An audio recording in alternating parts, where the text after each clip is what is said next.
So today we're going to be looking back at what happened during the Nintendo Direct and see what it means for Nintendo Switch. Yes, looking back, but also looking forward. Yes, what could it mean? The Direct was big. I thought it was great. The Direct was very, very positive. But I've seen some of the, quote, media narratives the narrative. afterwards. The discourse? Which are interesting to read. It feels like some people are like pouring dirt on the Switch. Well, sure. And I don't know if I agree with that point of view. So we're going to really dig into that idea. We're going to dig into it. I think it's a good time to look at it because it is an interesting time in the Switch life cycle. And we've had these discussions about life cycles before and what Nintendo's general mentality is about. Right.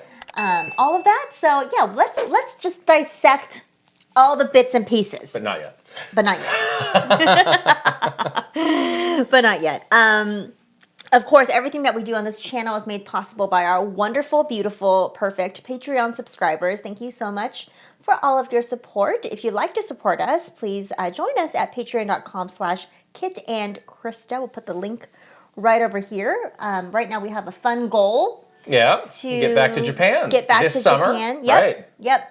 We're hoping to make it out to Kyoto, our home away from home. We've spent a lot of time there. We want to show you guys all of the little secret nitty-gritty things that we used to do in Kyoto when we worked at Nintendo. But we also want to go to Bit Summit, which is a show we've never gone to before. It'll be a wonderful time. Yeah. Also, this is a new thing. There are now Patreon free trials. Yes. So you can try out our most popular tier, which is First, which gets you early access to this podcast and onto our Discord. You can try it for free for a week, and we've had it's been up for about a week. We've had so many people trying it out, and just fitting right in and having a great time. So that is a wonderful way to kick the tires on this whole here thing and check it out. Here thing. That's right. That's what they call it. I guess so. Yeah, but we had a big, really busy week last week. I want to say, so we're recording this the day before Valentine's Day.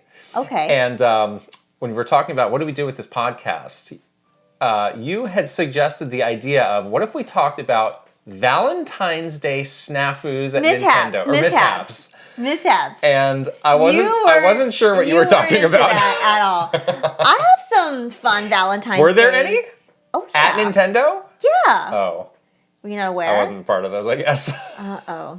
Well, maybe that could be part of our bonus Q&A. Okay. If you want to hear now I really want to know. Now you really want to know. What if you were one of the people in the snafu who just didn't know it? What? Did you ever think of that? Is it true? I don't know. Oh. You're going to have to find out. Oh my gosh. So anyways, if our wonderful Patreon subscribers want to ask us about Valentine's Day snafus in our bonus Q&As, there's still time. We will tell you. I definitely have some Valentine's Day funny stories at Nintendo. Okay. Huh. I guess you really weren't a part of it. I think I was like weirdly in charge of a lot of Valentine's Day things. For who? For people other than yourself? None of your business. What is going on right now? Clearly not aware and or paying attention at all.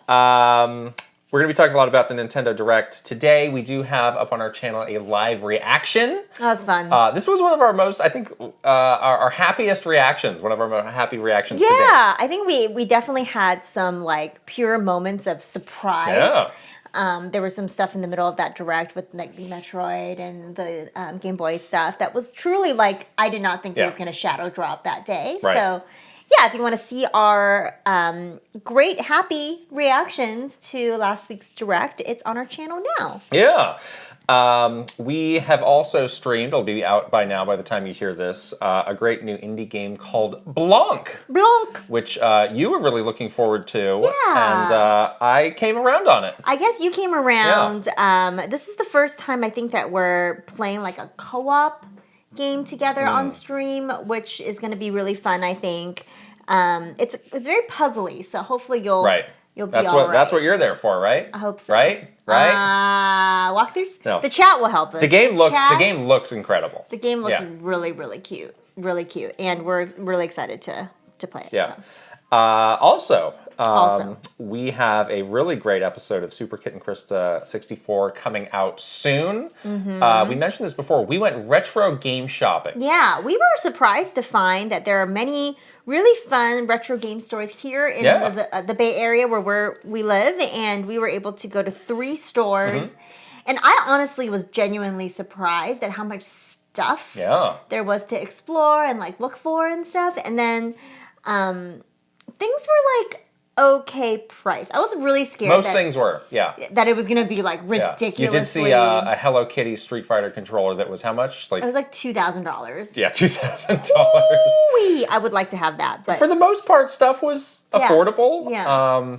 I hadn't gone shopping for this sort of stuff in a really long time, and my memory is like most of those stores shut down. So I'm glad that they still exist. Yeah, and they seem to be like pretty well stocked. Doing great, yeah. Doing really great. Everyone there was like all the people that worked there were incredibly nice and helpful. I was really worried after our awful GameStop experience of like that was a little rough. That holiday shopping video, that was like all-time awkward moment. Yeah. Like I wanted to like leave really badly. Did not have that experience at the retro game stores. Super nice, super helpful. Yeah. Really knowledgeable too. Well, you better be if you're going to work there. I guess. Yeah. I mean, you don't have to be. All right. But yeah, so we gave ourselves some challenges of certain things. Could we find it or not? You have to watch the video to find out. Yeah, how we did. There was a big search for a virtual boy. I'm just going to say. What happened with that? You're going to have to find out. Harrowing search for a virtual boy. I even changed our set today. To be more retro? To have more retro stuff. So I put this cute little NES thing here. And then, of course, Rob is a staple.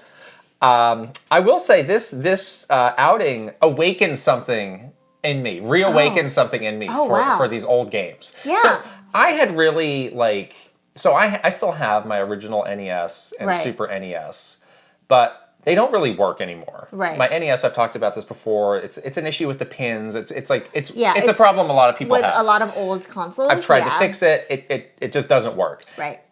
Same thing with my SNES. I actually don't know what the issue is with that. It's like, but even if I could, it'd be like, it's not convenient to hook it up all the things to a modern television. Right. So I was like, gosh, there's got to be some way. And I know about these analog systems, like the Analog NT or whatever. And I looked those up, and those are just, those seems like great systems, but they're too expensive for me.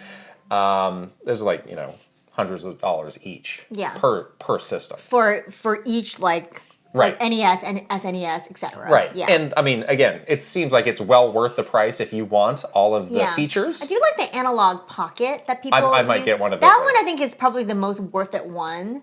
Because it's like multiple systems in one. And it's like a handheld, so it's a little bit more like I don't know why I justified that in my head as like this is worth it.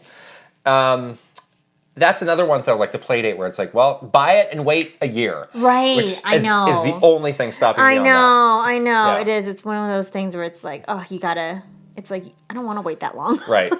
But anyhow, I spent a lot of the weekend doing research on like, well, what's kind of like these analog systems, but a little more, affordable. Yeah, honestly. And hopefully like all in one too. Right, and I found some great ones. I ended up buying one called the Retron 2 HD, which plays NES and Super NES games, which is perfect because that's what I need, and that's what I have a lot of games. I still have a lot of games for those. Right. We might do a little quick unboxing. I think we should for that after we finish this here podcast. Right. But I am super excited to get that set up and check it out. Yeah.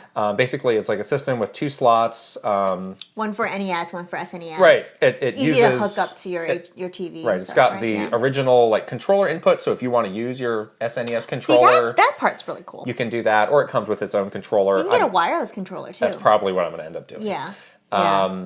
And it's great. And now I'm sort of like on eBay prowling for. Well, you still need to catalog all the games that you have at your mom's house. I did that. You did? I did it. Did you? There's not much left there. There really isn't that much left there. No, there's not much. I found I went there this weekend too. I found like 1 or 2 things. Oh, okay. So we definitely have some that we picked up recently from the shopping trip that we should try. But now, again, I'm just like, what are these games that I, knew of when I was young, but just didn't get exposed to? Back to Faxanadu? I bought Faxanadu. You did? I did it. It's on the way. What the heck is Faxanadu? We're going to find out. No, we're going to find out what this is. I don't know what this is This game looks incredible.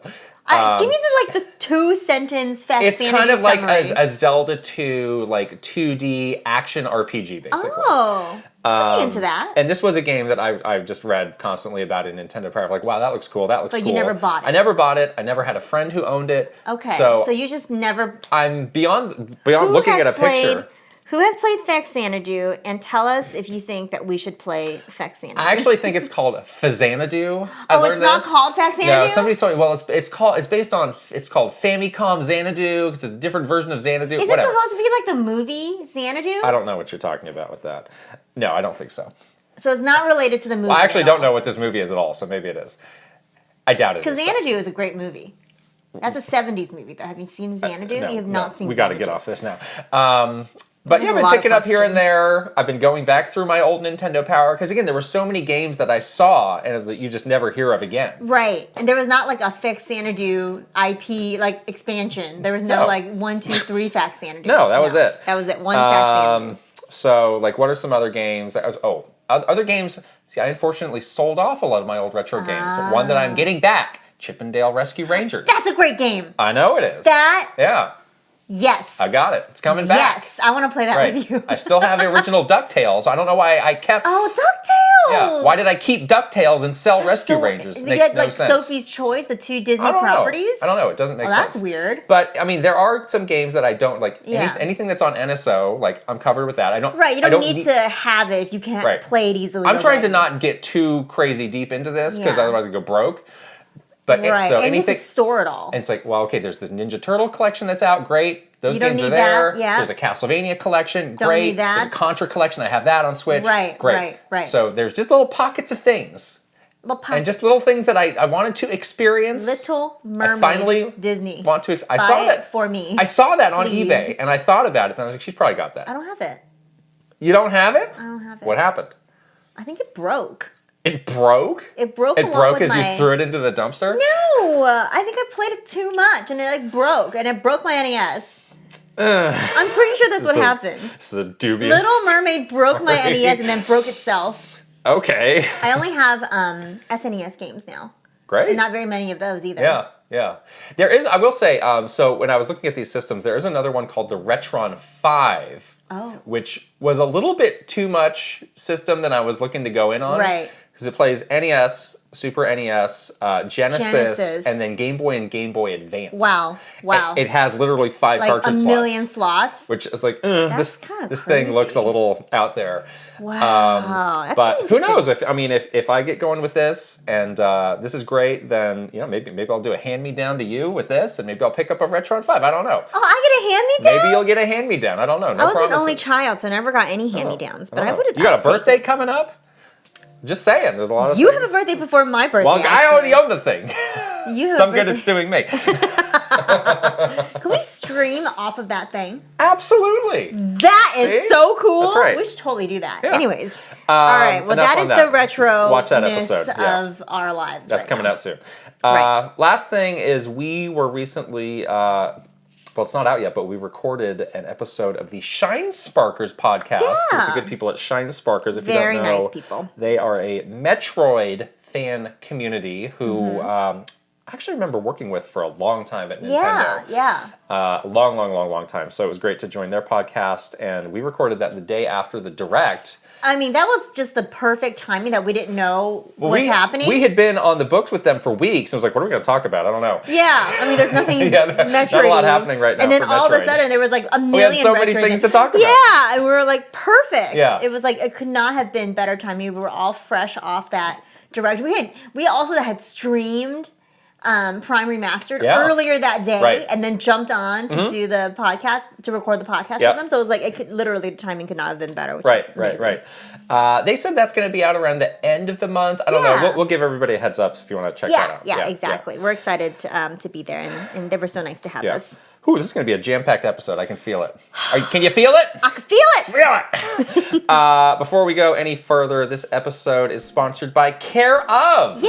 Thank you, Care Of. Care Of is a subscription service that ships high-quality, personalized vitamins, supplements, and powders conveniently to your door every month, and we have been trying it. Yeah, so you can fill out this really cool quiz love a your quiz. lifestyle. I love a quiz. Yeah. Your lifestyle, your health goals, and then you have like a personalized vitamin and supplement regimen that they deliver to you. It's cute. It has your name on it. It's great. It's really, and it's like in little packets as well. Right. Which I love. So and it's like there's like a little cardboard thing. And you just pull out every day the vitamins that are for you, and you take those. For traveling too. It's very easy to remember as well. It's like, oh, did I remember to take it? Did I not? Yeah, exactly. You don't have to deal with 10 bottles or whatever. You can just take your little packet in the morning. Super convenient, really, really nice and easy. And I also got some of the supplements. I asked for skin, hair, and nails. So I had some collagen supplements. What I really like about this one, I've been drinking it every morning with my coffee, is that it's like tasteless. So you just kind of mix 2 scoops into your coffee, and it doesn't change the taste of my coffee at all. I got one of those as well that was for immunity, and I was reading the package and it said, just pour it into your mouth. I haven't tried it yet, but it's like you don't need to add water. You don't need to do. Oh, that's easy too. All these steps. Yeah. It's very, very simple. Oh wow. There's also an app that helps you keep on track with everything, and if you need to, get more of anything that might be running out soon, it's very easy to do that. So it's been a lot of fun and wonderful to get started with Care of. Yeah. Yeah. So, for 50% off your first Care of order, go to takecareof.com and enter code KIT and Krysta50. Again, for 50% off your first Care of order, go to takecareof.com and enter code KIT and Krysta50. And we'll put the link, of course, right here and also in the description below. Give it a try. Yeah. All right, we gotta reorder some of the things on this podcast episode today, because we got a lot of Nintendo Direct stuff. We're going in a different order today. Yes. Strap on in, You'll people. Understand why once we get going. So we're gonna start with news. We're starting with news. I know. And then after that, we're gonna because we're gonna talk about the Nintendo Direct. Right. We're gonna talk about our Nintendo Direct predictions. Yeah, and grade them. Yes. And then we have. I will be grading yours. And I'll be grading yours. Okay. F. B minus. Here it comes. Hold on now. Uh-huh. My mom's downstairs. Don't say it so loud. You are really traumatized. Yes, by you should talk to her. Report cards. Yes, Jeez. I am. I'm sure other people are too. It's not great. Do you ever ask your parent, hey, how'd you do in school? You ever my ask mom that? actually was a very good student, so I don't have a leg to stand on. My mom went to Stanford. I can't do it either. Yeah, and then my stepdad has like a PhD from some Come on, very parents. I know. Be more slackerish. Setting such a high standard. Your mom went to Stanford? Yeah. Oh man. Yeah, it was a long time ago, but no, but still. Still Stanford. Pretty good. The news. The news. NCL, which is the Japanese arm of Nintendo, that's what we called it. Yep. They're raising the salaries of their staff by 10%. Yes. This was part of the kind of financial announcements that came out last week, and I guess there was a call from the Japanese government to reassess people's raise salaries? employee salaries to help with the economy and help just various employment factors. The report didn't say what the baseline was. Well, I'm curious. Is it literally everybody? Is it certain parts of people who work at NCL? Yeah. Certain positions? Right. I don't know. I'd be curious to know more, but I guess there are also some other companies that have been following suit of this, Square Enix request. and Capcom. Yep. Square Enix and Capcom raised by 30%. That's a lot. And they said it was to retain and attract talent, which, makes sense. Yeah. I have to say, if Joe Biden went out and said, "Hey, you should raise your salaries," I think the people at Nintendo of America would say, "Thanks, but no thanks." Yeah, I was gonna say maybe a lot of other companies in the U.S. would be like, "Actually, shut up." Yeah, mind your business. Yeah, exactly. So that's the difference between the Japanese and the U.S. government. Yeah. But I think overall, this is a wonderful thing. These developers work so hard, and again, we've had a lot of firsthand experiences working closely with them.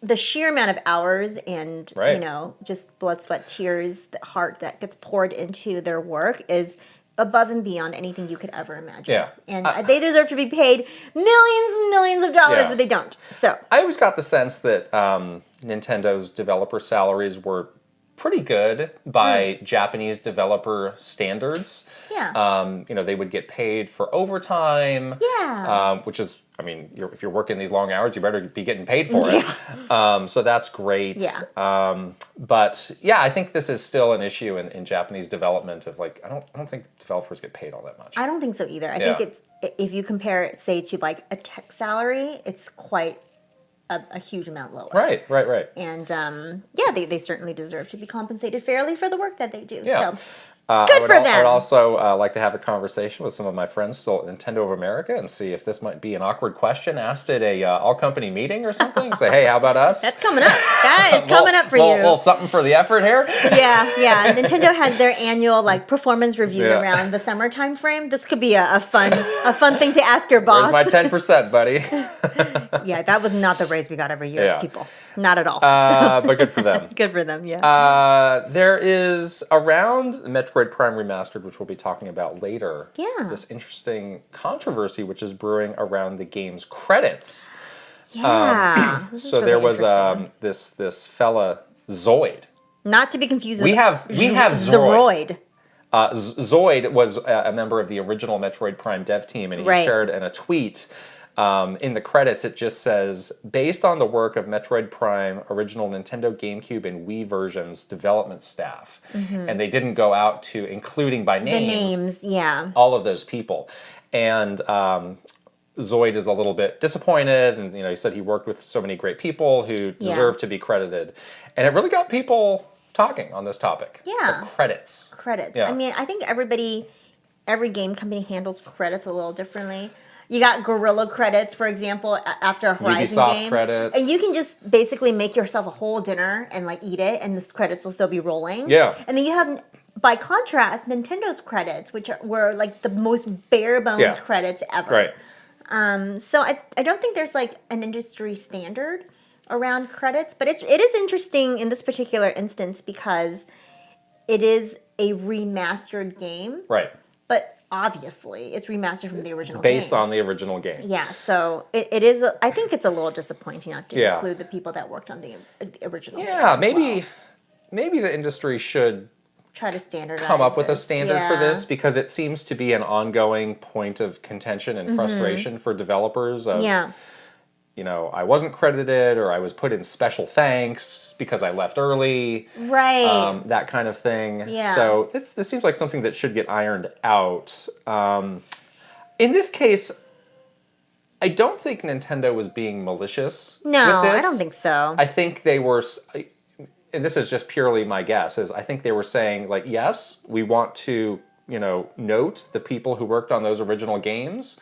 Those games had credits. If you'd like to seek them out, you can. You can, yeah. So we are giving a nod to them this way. I think they thought we are doing something nice, but we're not going to make this go on for another 10 minutes because we're going to name everybody. And that's very out. Like Nintendo, to keep the credits pretty focused and bare bones. Right. And so I think this had maybe good intentions, but sort of backfired in a way because it just drew attention to how you did not credit these original people. Right. Which is kind of unfortunate. So I'm curious, in the case of the next remastered game, does this approach get adjusted? Because I'm sure there are people passing this feedback along to the development teams. Just put it in. I think a lot of times, credits for developers is basically your reel or your resume. Right. So it has a real impact on if you can get another job. Right. So it's not just I need the clout for my name to be on there. I'm sure that part of it feels good too, but it literally is your livelihood. So you should give people the credit for the work that they did, I do think that there needs to be some sort of standardization around this because it is people's actual resume and stuff like that. And again, there's no company that is more about developer respect than Nintendo. Yeah. So again, I don't think they were trying to do something sneaky or nasty here. Right. Doing it for the clout. That I was in some credits, You were doing it for the clout. I was doing it for the clout when I was in the Elebits credits at Konami. I knew it. The Dewey's Adventure. You ever played Dewey's Adventure? Sure haven't. It's a great game on the credits, Wii, the original Wii. I won't be playing by it. Konami. Just kidding. Look for me when you beat it. You can't finish that game. Maybe I should play all the games that you were credited in. Oh. And then rate them. I actually don't know what that list is. We should look it up. That would be fun. Yeah. That would be fun.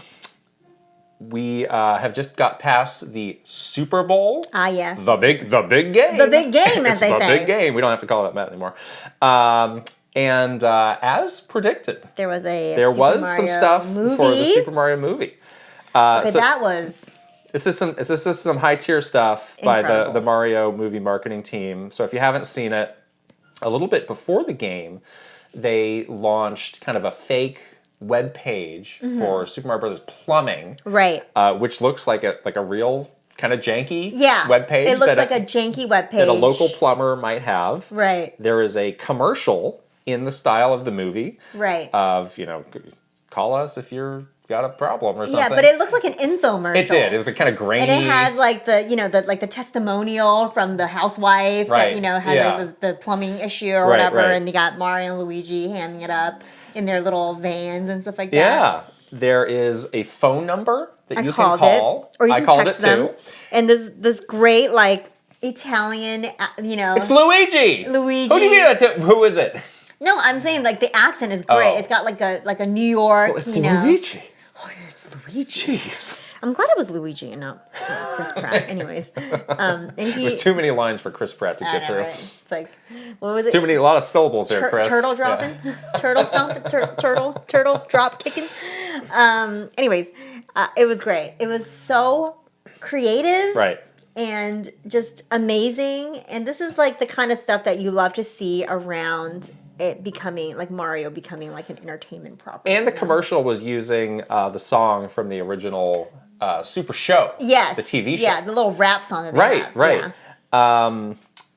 This is where it's great that Nintendo has a partner like Universal that's really kind of pushing them out of their comfort zone. Yeah. Because left to their own devices, they would not have done this. We poked and prodded at times about like, so is Mario actually a plumber from Brooklyn? And they would see absolutely not. He is of no cultural origin. He has no. He's just personality. He's just Mario. He's just Mario. Yeah, he has no background, no cultural origin, no like origin story. Yeah. So it was like nothing. They really wanted you to like have like the blandest character it's ever. It's a blank slate. Yeah, it's like, no, don't talk about Mario as like who he is, but just like talk about the game that he's in, that's it. So they are kind of rewriting the canon again, back to what it was, which I think is good. I think it's good too. It was interesting that this was the big thing they put out around the Super Bowl. Yeah. Because I imagine this is a very... kind of a deep cut. I imagine this is a very small part of the movie. Right. Of like at the beginning, where it's like, what were we doing before we got sucked into the Mushroom Kingdom?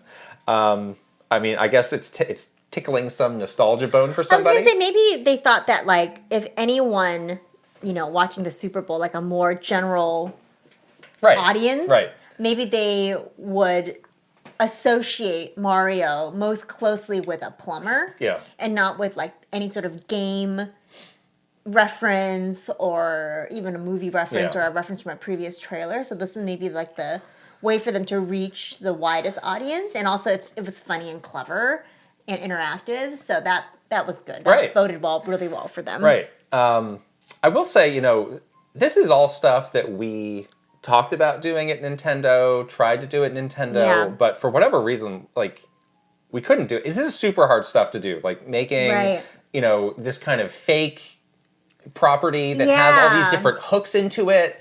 It's extremely complicated to do. It's hard to do well. Mm-hmm. And then on the Nintendo side, there's just all these different kind of checks and like, are you sure about this? Do we need to do this? That's true. So again, like it's great that Universal is pushing them into these new territories. Yeah, where it sounds like they're letting Universal take a lot of the creative reins. Yeah. As well, so it's nice that they trust Universal to give them that creative freedom, because when we were marketing games, it was like, especially as we started to like get into that like deep in the Switch era, it was very much like keep it very straightforward. I do remember like one time we pitched an idea to do for WarioWare to do like a job, like a career page on LinkedIn. Do you remember that? That was like most closely. Yeah. We were gonna like Charles Martinet to do like a phone, like leave a message and it'd be like Wario's voice, like asking you if you wanted to work at Wario Inc. or whatever. I think that eventually got rejected. Right. But we pitched it really far. Yeah. Like it went really, really far Right, up the right. chain, but we definitely had some of these ideas before. Yeah. And they were hard to execute. Yeah. What this tells me is like Miyamoto really sees Chris Meledandri, aka Steve Ballmer, as his peer. Yeah, where it's like, I think so. I'm the expert at making games. You're the expert in making movies. So, and like, marketing movies. If you come at me with an idea and you're really passionate and you can really like back it up, like I'm gonna listen. I'm to gonna you. let you do it. Right, yeah. right. Which is great. Yeah, I'd also think that it's nice maybe that it's not like kind of sitting within the game development people at Nintendo, because their focus is always going to be like just market the game. Right. Like this is a little bit, you have a little bit more. And movies and games are not the same thing. Right, you have a little bit more breathing room. So they don't have the expertise in like marketing movies. Right. And so they kind of like are forced, I think, to listen a little bit more or like try different things. So yeah, I'm glad to see it. It was really, really clever and really fun, and nice to see something that was like different like this from Nintendo. Yeah. They've also been putting out these new posters like left Daily. and right. Yeah, there's so many of these posters. And they all look amazing. They do. The Bowser was my favorite. They look really great. I like the one of Mario and Peach and Toad sitting on the mushroom looking out on the kingdom. Yeah, that one was really good like too. That one's really good. Yeah. I really want to see more Bowser. This movie makes Bowser look so cool. Yeah. All right. All right. The Nintendo Direct. Shall we get into this recap? Yes, let's. I have just a long list of things, and I'm going to run through it. Stop me if you want to talk about it. We don't have to talk about everything here. Okay. Some of it we can just move on from. But we have to talk about Metroid Prime Remastered Shadow Drop. Yeah. Wow. That was a big huge surprise. Yeah, you predicted this one. I didn't predict this. You didn't predict the Shadow Drop. Not for this Direct. I predicted. Yeah. I mean, there was just so much about this rumor, and this was a rumor that wouldn't go away. A lot of people had heard about it, so I did believe that it was real. Yeah. We never knew about this game at all when we were at Nintendo. No, we didn't. Yeah. So they did a great job of keeping that from us. Yeah. They're good at keeping secrets. They are good at keeping secrets. So I'm not surprised at that. Right. I do think the rest of the trilogy will be released. Well, that is part of the rumor. Yeah, people were coming at me. They were like, it's just the first one. I'm like, the first of 3. And this is part of the Jeff Grubb redemption arc, which I'm excited for. Because Jeff Grubb had to eat some crow after the last one. He did. But it's okay. It's just the timing was off. But the rumor is obviously true. But anyway, so the rumor is that the one that's out now is the one that's getting the full remaster treatment. Right. And the other ones are going to be more straightforward ports. So I wonder if now, are they rethinking that? It's like, people really... did so well. Right. And it's like, are you putting out, I guess, the Wii version then? Like, is that just strictly pointer controls? Because I think people really like... That's not going to be good. I really like the twin stick controls. The modern controls. At least do that. Great. Is that hard? I don't know. Well, again, if this is just a straightforward port, what does it mean? I don't know. I mean, you can port it like from a graphics perspective, but just update the controls. That doesn't seem like it's that Metroid big Prime of a deal. 3 is a Wii game, so that is very pointer based. Right. But again, I would love it if they did twin stick for all that stuff. Yeah. Anyhow, this is Very the game that exciting. This is the game that actually exists right now. Yes. Were you surprised that they did this as a shadow drop? I was very surprised that they did this as a shadow drop. I think if the Direct was more focused on Zelda, they wouldn't have done it. Yeah. But because it was more of like just games upcoming for like near term, the next couple months. Now that I see what's happened, like now it makes sense. Right. But I couldn't have called it before because I thought that it was going to be like Tears of the Kingdom focus. Right. So I thought that this was going to come later in the year. Right. But that's great. I'm happy. Yeah. It's awesome. Yeah, we've been playing this game. I love a good shadow drop. We'll talk about it later. Yeah. I think, my prediction from earlier this year is that Metroid Prime 4 comes out at the end of this year. I think this is helping all of those stars align. I see. Because, again, this is the so-called warm-up marketing. Get people back into Metroid. But they're only going to stay warm for so long. See, I think that they're going to release the other two, trickle them out throughout the year, especially around the holidays, but save Prime 4 for the new console next year. It's a lot of games to get out. I don't know. That's why they got it. They have plenty of logs to warm to keep that fire a-going, as they say. That makes no sense at all. Logs. Prime logs. Okay. It does seem like this was Retro Studios with the help of some other studios making this. You know, I was thinking about this. It's great that since they have so many new people probably there who have never worked on a Metroid game, this is fresh for them. This is a great way to like, hey, let's get our feet wet working on this game that is kind of already there. And then you work on Prime 4. Right. Transfer the skills over. This is like your training day. Exactly. It's perfect. It's a pretty smart You work on 3 Prime games and then you work on Prime 4. It's like I'm ready now. Right. Like, I know what I'm doing now. Yeah. I would occasionally help Retro Studios. They're like, we got to put up this job posting, but it's going to be a big to-do because people are going to see this. And that's right. The job postings are always... And then started that Twitter, remember? And that was a big thing. Yeah. Their Twitter is so good. It's so cute. It's so the opposite of any other Nintendo Twitter. I know. Because you can tell there's a real human being working it. I know. And those guys are just the best. They're so nice. I know. And so sweet. Yeah. Yeah, I miss them. them. But hope they're doing good. But yeah, that's a great way to get people in the flow of making a Metroid Prime game. Yeah, get in the groove. Yeah. Yeah.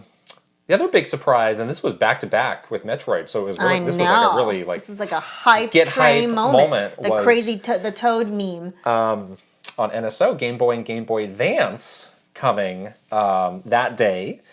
So Game Boy is on the base tier, Game Boy Advance is on the more expensive tier. Yep. I thought it was really smart that they put out both because Game Boy is a platform that I respect, but I wouldn't say I really like that much. Yeah. I think those games... They don't hold up as well. Struggle to hold up? They really do. So I wonder how many people are like, oh, Game Boy, I like that. And then they play it and they're like, oh, yeah, Game Boy. They're like, oh, wait, Game Boy Advance. Those games actually hold up. Right. And they have some really good ones, like the Mario and Luigi game and some of those Wario games that you know you love but can't play these days. Right. Yeah, so it's perfect. It's a pretty good... The Game Boy Advance offerings are a little limited. I think. How many are there? Like 6-ish? 5 to 6? Yeah. I mean, they're great games. Mm-hmm. But the Game Boy Advance library is massive. So there's a lot they can do with that. Yeah. Game Boy is pretty good out of the gate. There are some interesting choices, like it has Super Mario Land 2, but not Super Mario Land 1. Mm-hmm. I wonder what that is, yeah. I mean, I'm not crying. I don't really but why, though? Super Mario Land 1, but yeah, I don't know. It's weird. You'd think they would just do both. Why not at that point? So maybe we'll get that later. I don't know. I thought that was a little bit strange. Yeah. It is nice how you can do all the different visual filters, like the puke green. You gotta have the puke green. The more monochromatic. You can do Game Boy Color. You can't put it in the shell of the Game Boy, though. I know. Which on 3DS, they let you do that. They do that with the 3DS. Why did they take that out? Where's the shell? I would totally do that. Me too. Ugh. That's the only thing. What if it let you hold your Switch vertically? Huh? And put it in the... Wouldn't it be cool if you hold your Switch vertically and let you put it in the shell of the Game Boy? That would be fun. Okay. Obviously not for the Game Boy Advance. You're getting a little out there now. For the Game Boy would be cute. I always play... How do you play it? I need to know your settings. What do you mean? For Game Boy. When you go into the settings, what do you do? Puke green. You go puke green. Yeah. There's also another setting. I don't like that. They're very vague about what it is. It was like original look and feel. And it just means you can actually see the dots of the pixels. I don't need to see the dots. I click that. Oh, you need the dots. I absolutely click that. You need that dots. really completes the look for me. Oh, I just need the green. Really? Yeah. I go with the more black and white one. You would. The puke green is a bit much. And Game Boy Color, it depends on the game. Game Boy Color... Some games do it better than others. Game Boy Color is a little bit different. Yeah. There's different settings for Game Boy Color, obviously. No, you're talking about Game Boy Advance. I'm talking about Game Boy Color. I'm talking about Game Boy that Advance. one. Sorry. Yeah, like Metroid 2, really good Game Boy Color settings. But some other games I just prefer in black and white. Yeah. Okay. All right. This was a big surprise to me. I had said that this was never coming ever. I didn't think we were getting any other platforms on NSO. I thought they were going to hold it until the next system. Right. So, boy, were we wrong. That's cool. Yeah, we'll talk a little bit later about what that could mean. Yeah. Other stuff. Advance Wars. Finally coming out. April 21st. I'm surprised that it didn't they didn't shadow drop this. it didn't seem like people really asked Nintendo of like, why are you doing this now when you have this very strong stance of this is not the right time? You should ask. When nothing's changed. I'm asking now. What happened? Tell why, me. Nintendo? Tell us. Tell us. They're going to send your email to the trash. I feel like people just didn't want to question it of like, let's just get this game out. This is Rocky. let's not let them rethink this.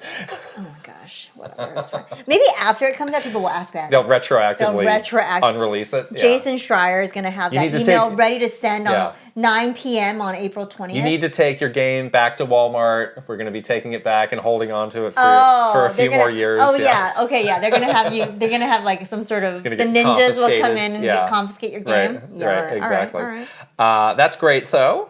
Yeah. Kirby's Return to Dreamland Deluxe demo. That came out. That's another game that is like just around the corner. It's like the next week or something like that. They also had a whole new mode in that game that they announced. I was disappointed that you have to beat the main mode to unlock this mode. That was a little strange. Why though?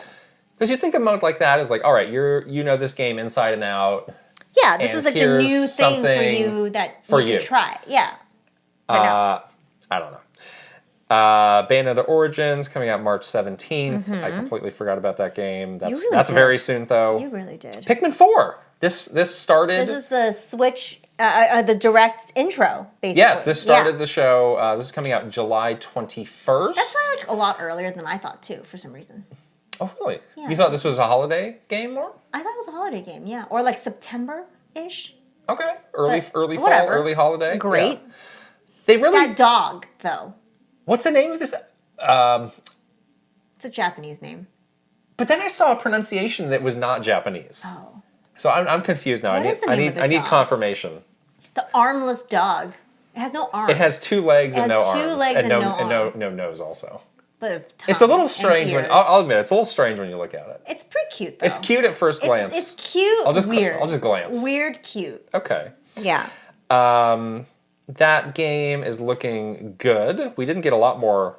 I mean, it was a pretty long trailer in terms of like. Besides the dog, it was details. It was basically Pikmin. Looks like. You get the ice Pikmin, the new Pikmin type. That's true. That's true. New Pikmin I shouldn't say that. Yeah. You just don't really like Splatoon 3 DLC.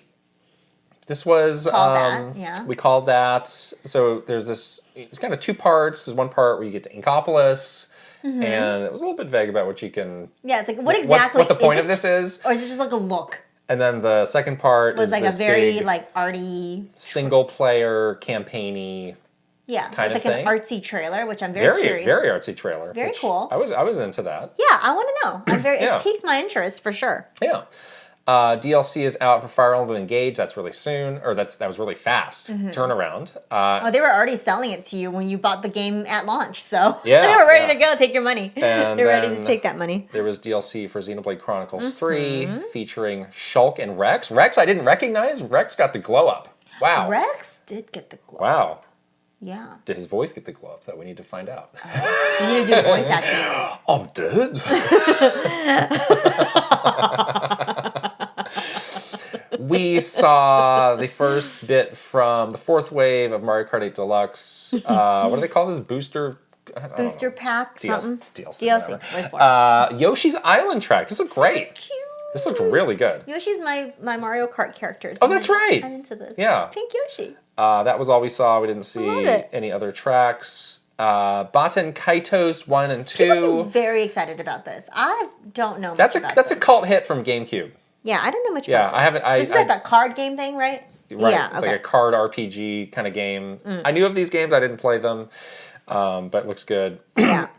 Tears of the Kingdom. All right, this was the big kind of closer for the show. Yeah. New trailer. Got like a 2.5 minute trailer. No Aonuma sighting, which is a little sad. No Aonuma. No real rundown of information of the game. Right. Trailer was mixed reviews. I heard. Were they trying to match the 2017 trailer with this? Do you think? I don't think so. I think they know they can't. They must know they can't. That's iconic. That is like you just can't do it. So but do you think like that? Like just the general idea of that trailer. Like let's try and do that again. Of like let's give people like an emotionally charged look into the story and gameplay of this game. Well, I think they definitely want to do that, but I don't think it was with the intention of matching the 2017 reveal trailer. But I think that their aim is to get you to sort of hook you a little bit more with the story aspect of it, because it's been very mysterious so far. Right. And obviously it's working because people are like dissecting that trailer to no end. The other thing that I noted that was like, that stood out to me is like, it does feel more cinematic, like overall. The game. What does? The game. Like they seem to be focusing a lot more on the voice acting, you know, a lot more on sort of this like movie quality of it, versus it being like a Nintendo thing where it's like, let's just focus on the gameplay, like that's it. So they do seem to be taking more of a cinematic approach to it. So, I mean, that could be interesting. We'll see. The 2017 trailer had a very like rocky path to release. Like they went through a lot of versions of that. That didn't work. Right. And it's hard to get people. They had a lot of people giving them feedback, and they were just trying, and ultimately they hit it out of the park. But it's interesting. It was not like. It wasn't like it was like God tier from day one. It wasn't like version 1 was perfect, because that's what I'm saying. They're not good. Not that they're not good. Huh? They're not accustomed to making cinematic story-driven trailers for their stuff. Like they are very like, let me just show you this level, and then you're gonna play the level and you're gonna have a lot of fun. Yeah. That's like Nintendo's way. So what did you like or not like in this trailer? No, I like the trailer. I think people were overly critical of it. What did you like? You, as a person, as a human being, tell me. I like the cinematic quality. I just liked it. Okay. I think the voice acting was good. It was cool to hear like Ganon's voice. Was that Ganon? It's gotta be Ganon. Are you sure? I don't know. Whoever the villain sure it is. There was like an air of like sort of mystery to it. Like, what is the power that like roboticized Link's arm? Like, what is actually happening? There was like so many theories. It's like, someone ripped the Triforce that Link has like out of his soul, and that's why he has like to get this other power to try to get the Triforce back. Like there were so many theories about the story. You're very story focused. I have always been story focused. All right, well I'm very opposite. I know. I liked all the little gizmos that you saw, those vehicles. Okay. So about that. Well, one thing we do know is the sky stuff is neat.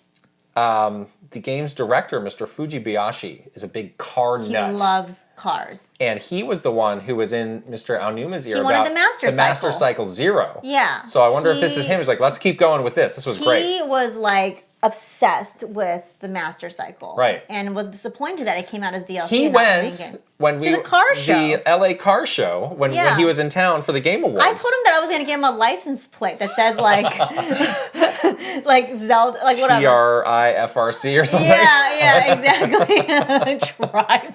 TR1. Yeah, FRC. That's good. And he really liked that idea.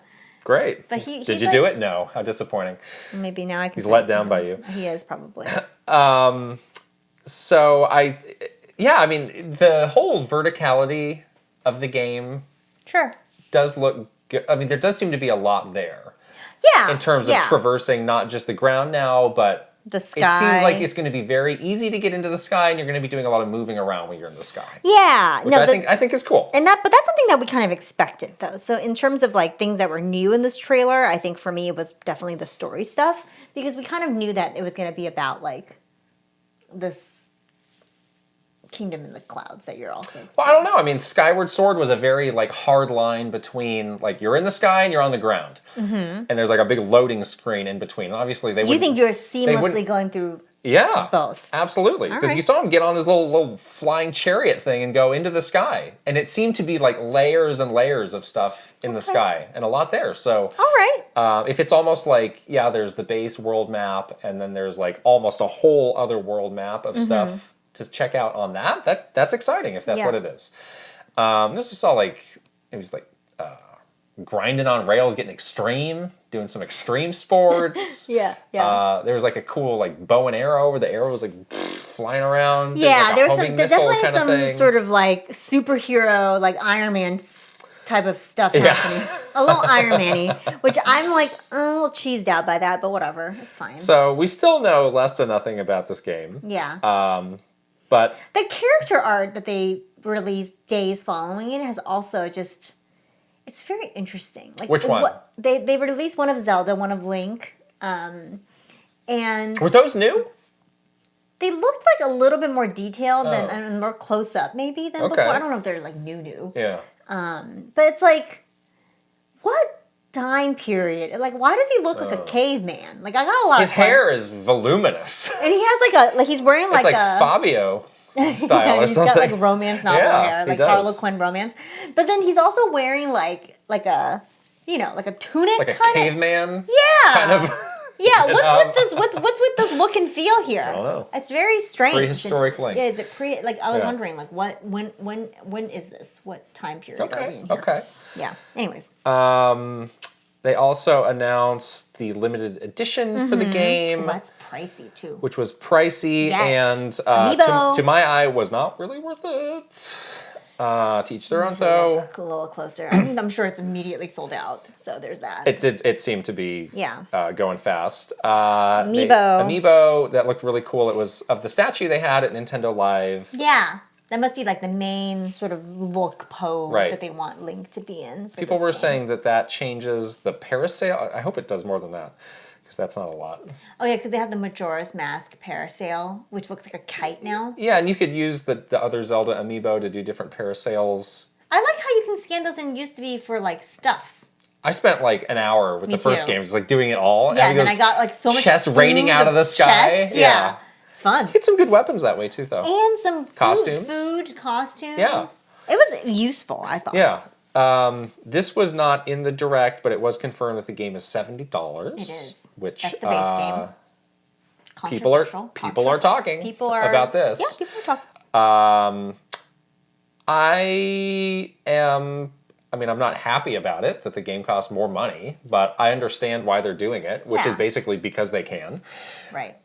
It's like a game of chicken. It's like, hey, people who are going to complain, are you going to complain so much that you're not going to buy it? Probably not. Probably not. Just like how Pokemon was, you guys complained about Pokemon forever because of the glitches, but then it ended up being the best-selling game of all time or whatever. Now Nintendo has some experience with these sort of fan campaigns where they know, like, it really doesn't... All talk. It doesn't impact the bottom line. Unless everyone puts their money where their mouth is, as they say. Right. Like, I don't think Nintendo cares.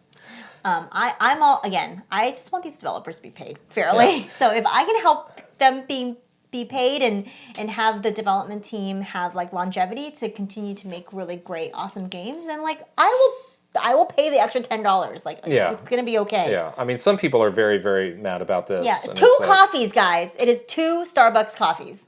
People saying, like, oh, well, the hardware is not strong enough to justify it. It's like... Does it matter? I don't think it's about the hardware or the specs. Well, this is the argument a lot of people are making. I don't understand it. Again, I'm also not caping for games to cost more, but it's like, I understand why it is. Yeah, I do too. And again, I want to support them, especially the development team. So they did say that this is not the ongoing cost of every Switch game going forward, right? Which is good because I think it should depend on, like, it shouldn't be a blanket thing. Yeah, they should evaluate how much they're selling a game based on a variety of factors. Right. And it seems like that's what they're doing. Yeah. So that's good. I was gonna say, I remember at Nintendo there were some conversations about games that we worked on. Should this cost $70? And people eventually backed away from that. Yeah. But there's also games that were like, should we lower the price? This maybe could be like a $29 game. Like there was stuff like that too. If you think hard about game pricing, it's very strange. All of it is strange. Yeah. There's no standard, again. Right. Once again, the industry has no standard. It's like, 95% of the games are $60, and then you've got a couple that are more and a couple that are less. Yeah. And why are those more or less? It's like, well, what are the reasons? And all the reasons are a little nebulous and a little bit like, sort of depending on your perspective. So there you have it. Right. And then the Metroid Prime Remastered is $40. People have been debating that. Is it worth $40? Yeah, for a game that's remastered. You could probably also argue like they could charge $60 for that. Right. So I don't. It's a very strange. The economics of games. Yeah. There's got to be a theory behind it. So in economics, you learn about price elasticity. That's right. Do you know what this is? I definitely know about this. that. This is like how much can you move the price before the response from the consumer snaps, snaps, it breaks. Exactly. Right. Raising the price of Zelda $10 is not going to snap. I don't think so. Anything. There's definitely conversation about it, but I don't think it's going to snap the... What's going to be snapping is people's Mario's patience. waistband when he puts that fat wallet in his pants. His wham is be like too a big. Subway commercial. Doug Bowser snapping a pencil because there's too many complaints. Shut it. We did not get, and in hindsight now, I'm wondering, DLC. Since they're trying to completely cash in on this game. It's very clear. We've got every type of product, every type of range of prices available. Sure. I remember we announced the DLC for Breath of the Wild very early. Yeah. And that was a big debate. It was a huge... Because does it take away from the main game? At the time... And it's like, why would you not put it in the main game? People are going to be mad. At the time, I said, okay, we're going to announce the DLC. What is the DLC? And I was like, we don't know yet. We're still working on it. I was like, oh, so you want people to pay for something that pay for this thing really that like doesn't exist and you don't even really have figured out. It ended up being just fine. Master Cycle. That DLC was very cool. That DLC was great. Yeah. Totally worth it. I imagine whatever the next beat for this game is, they will announce some sort of there's got to expansion. Yeah, more pass vehicles type more thingy. more Iron Man suits. Yeah, like I'm sure they'll do. I mean, this Splatoon format is following the Breath of the Wild format. It's like where there's some odds and ends, and then there's a big story thing. Yeah. The story things are always good to like get me on. Yeah, a lot of the Breath of the Wild odds and ends, like some of them I liked, some of them I didn't care for. Yeah. But there was certainly those memories though. I played for those memories. There ended up being a good amount there. Yeah. Okay. Third-party stuff. Oh, the Ghost Trick. Ghost Trick. Do you want again? Stop me if you want to talk about any of these. I'm excited about We Love this. Katamari. I was extremely excited for that. Where is he? He's right here. Huh? Yes, the prince. The prince is here. Don't accidentally grab Sonic 06. Your hand will be get a like jolt an electric of shock. dark energy.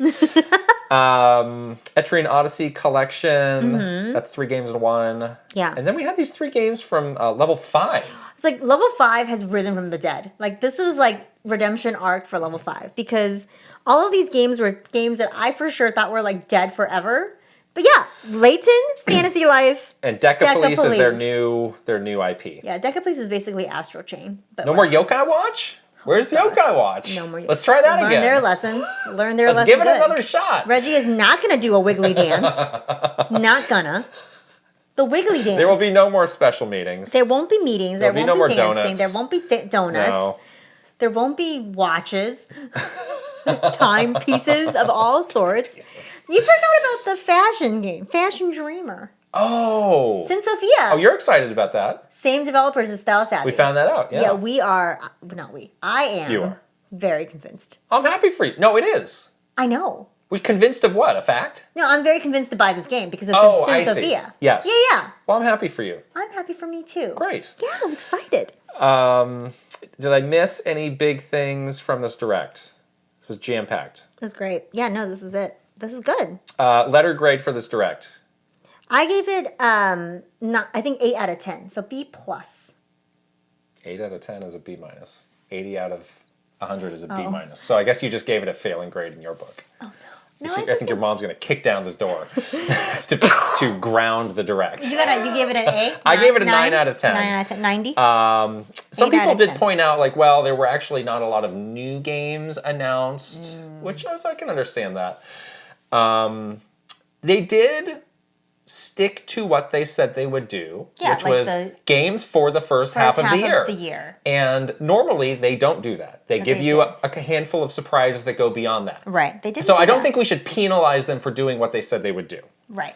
I'm not penalizing. Because how many more games can you cram into the first half of the year? This is a lot of stuff. It's a lot of stuff. It's a lot of stuff. And it's a lot of stuff that I think like is very high quality. It's very diverse. Like we didn't get like 45 farm sims. We didn't get. They learned their lesson with that. They really did. Yeah, it's good. That was so weird. That was so weird. What happened? In hindsight, even weirder. Drunken night with Square Enix at the sake bar? Yes, we'll show it all. Yeah, what happened, guys? Yeah. You guys were like, you ate 1 chicken wing and drank 4 bottles of sake, and that's what happened with this direct timing, whatever. But anyways, this is very good. I thought the games were the pacing was really well done. Got those big surprises in the middle. I mean, there's definitely some games that I personally am not just like super excited about. So that's why I gave it for me personally, 8 out of 10. But everything looked like quality, you know, for whoever. There's somebody's going to be excited about. Someone's going to be excited. Like the things that I'm excited about obviously are like sort of, you know, count on one hand, but yeah. Yeah. Okay. I think it's good. Good showing for Nintendo. So, we were talking about earlier the media narratives coming out of this Direct. Yeah. And there were a lot of people who said, okay, well, that was a good Direct, but the writing's on the wall. The Switch has, like, mere months to live. Days. Which I thought was a weird takeaway. It was a weird takeaway. Instead of, like, wow, Nintendo just jammed half the year with games, and they have all these opportunities in the summer to talk about the second half of the year for 2023. I don't see why it's like, well, the finish line has never been closer. Like this kind of stuff. Yeah. I wonder if that's just an attractive headline. That's like, well, I mean, an interesting debate right now. People just can't stop talking about that. So it might just be like a forever thing until it happens. I'm forgetting the phrase. What's the word? What? The search terms. Whatever. We asked our Patreon folks what they thought about this. The question was, the latest Nintendo Direct has everyone talking about the Nintendo Switch lifecycle and whether it's time for Nintendo to introduce its next hardware platform. How are you feeling about Nintendo Switch at this point? And the options were, the Switch is old, it's time to move on to a new system. There's a lot of life left in the Switch, or I'm not sure. Mm-hmm. And option 1, which is the Switch is old, got 34%. There's a lot of life left in the Switch, got 52%, and I'm not sure, got 15%. Yeah. As usual, level-headed thoughts prevail. Yeah. I mean, I feel like there is definitely life left back in the Switch. I'm not sure if there is a lot of life. I think that there is maybe like a year and a half of life and then we're probably going to see some announcements and you know, information about a new system. Mm-hmm. But it certainly isn't like, oh my God, next month the Switch is going to be obsolete. Right. And you should just like throw it away. Like that's certainly, I mean, for the rest of this year, I think we're absolutely set. And Switch is going to be something that you'll be playing for like a lot, I think. Yeah. For the rest of 2023. So. We got some great responses from Patreon subscribers on this topic. MarkyMan64 says, I'm not sure. I'm concerned about what actually comes next. How do they move on from the Switch whilst not throwing away the strong fan base they have built up and maintained? Is it backwards compatible, for example? Are we going to be starting yet again with a follow-up to NSO or Virtual Console, or does that follow forward? How do they avoid the confusion of the Wii U? All great points, and way to hit us with a whilst, Marky Man. Wow, whilst. Classing up the joint. Benjamin Rivers says, I'm biased because I'm a developer, but the Switch is so pleasant to both develop for and publish on, so I'd like to ride this train a little while longer. Yeah, I wonder if always great to hear from a developer. I wonder if other developers feel the same way as Benjamin Rivers. Yes. I bet they do. Katie says, all I want is a Switch 2. To me, the Switch is the perfect console, but I wish it could handle large open world games. Just give me a Switch with more power, a bigger handheld screen, but keep the form factor and portability, the detachable Joy-Cons, and the light weight. I own a Steam Deck, but as a woman, I find it feels too big in my hands and causes cramps. Yeah, I held one of those and had the same feeling. Yeah. It's too heavy to comfortably play for a long time, and the battery life is like half of my Switch anyway. No one can do it like Nintendo, even as everyone tries to copy it. So I do want a new console, but I don't want to move away from the Switch. Yeah, this was a sentiment that we heard a lot. Yeah, and a sentiment that I actually share. Yeah. Daniel says, I'd say it's time for new hardware, if only for the fact that Nintendo's own games are getting more and more ambitious. I think their developers are clearly ready for new hardware, and I would love to see the content they put out if they had just a bit more power. Yeah. And then finally, switching it up _ says, this poll is a lot closer than I thought. I wonder how much the media narrative has helped form this opinion that the Switch is underpowered and ready for an update. I, for one, think there's a lot of life left in this console. There are still plenty of games being released, and personally, I am playing my Switch every day still. The addition of Game Boy games has really got me excited too. Yeah, exactly. Excellent comments as usual. Yes. Great thoughts from our wonderful Patreon community that we pull every week for this podcast. Yeah. So, on this topic, again, there's just this building wave of people saying, we need the new thing, we need the next thing, we need the new thing. Mm-hmm. And as people who have been through multiple hardware console cycles, changeovers, both just as fans and as people that working who are on those, working on those. You know, my perspective is you really should like relish the best console generations and not just be in a rush to throw them into the trash. Yeah. And I think the Switch is one of the best hardware generations we've ever had. Mm-hmm. And I think we should just celebrate that a bit more and really take the time to soak it all in and experience all the games that are here. Mm-hmm. Nobody can play every game, and you know there's so many great games on this platform that I just think it's very short-sighted to just have this blind rush for the shiny new object. Yeah, and I think this idea, and whenever I see the stories about we need a new console, we need new hardware, it's always around power. Right. That's always the narrative, is like, we need more power. Right. But for what end, I guess, is my question. The question I have is, what is the game experience that is not possible on the Switch? Right. Because we both have PS5 and Xbox. And I played those systems and enjoyed them. Those games, the genres, those types of game experiences, you could absolutely do on the Switch. They will never look as nice as PS5. Sure. The majority of the power of the PS5 is going into making it look as pretty as possible. Right. But there is no new genre or type of game that you can't do on the Switch. Yeah, that's what I'm saying. Unless you just want a visual treat, which I do like that as well. Sure. And I play my PS5 games for that. But that's never gonna be the Nintendo platform. It's not going to be the eye candy platform. That's exactly what I'm saying. So, like, this argument of power doesn't make that much sense to me, because it's like we've never seen Nintendo like concentrate on that, focus on that aspect of making a game special because it looks pretty. Right. We know that Nintendo is very focused on gameplay, very focused on unique ideas and ways for you to discover cool things. That is what they have always done. Right. So, like, when we talk about new hardware and we say it's ubiquitous with power, like, does that actually make sense? It doesn't make sense to me.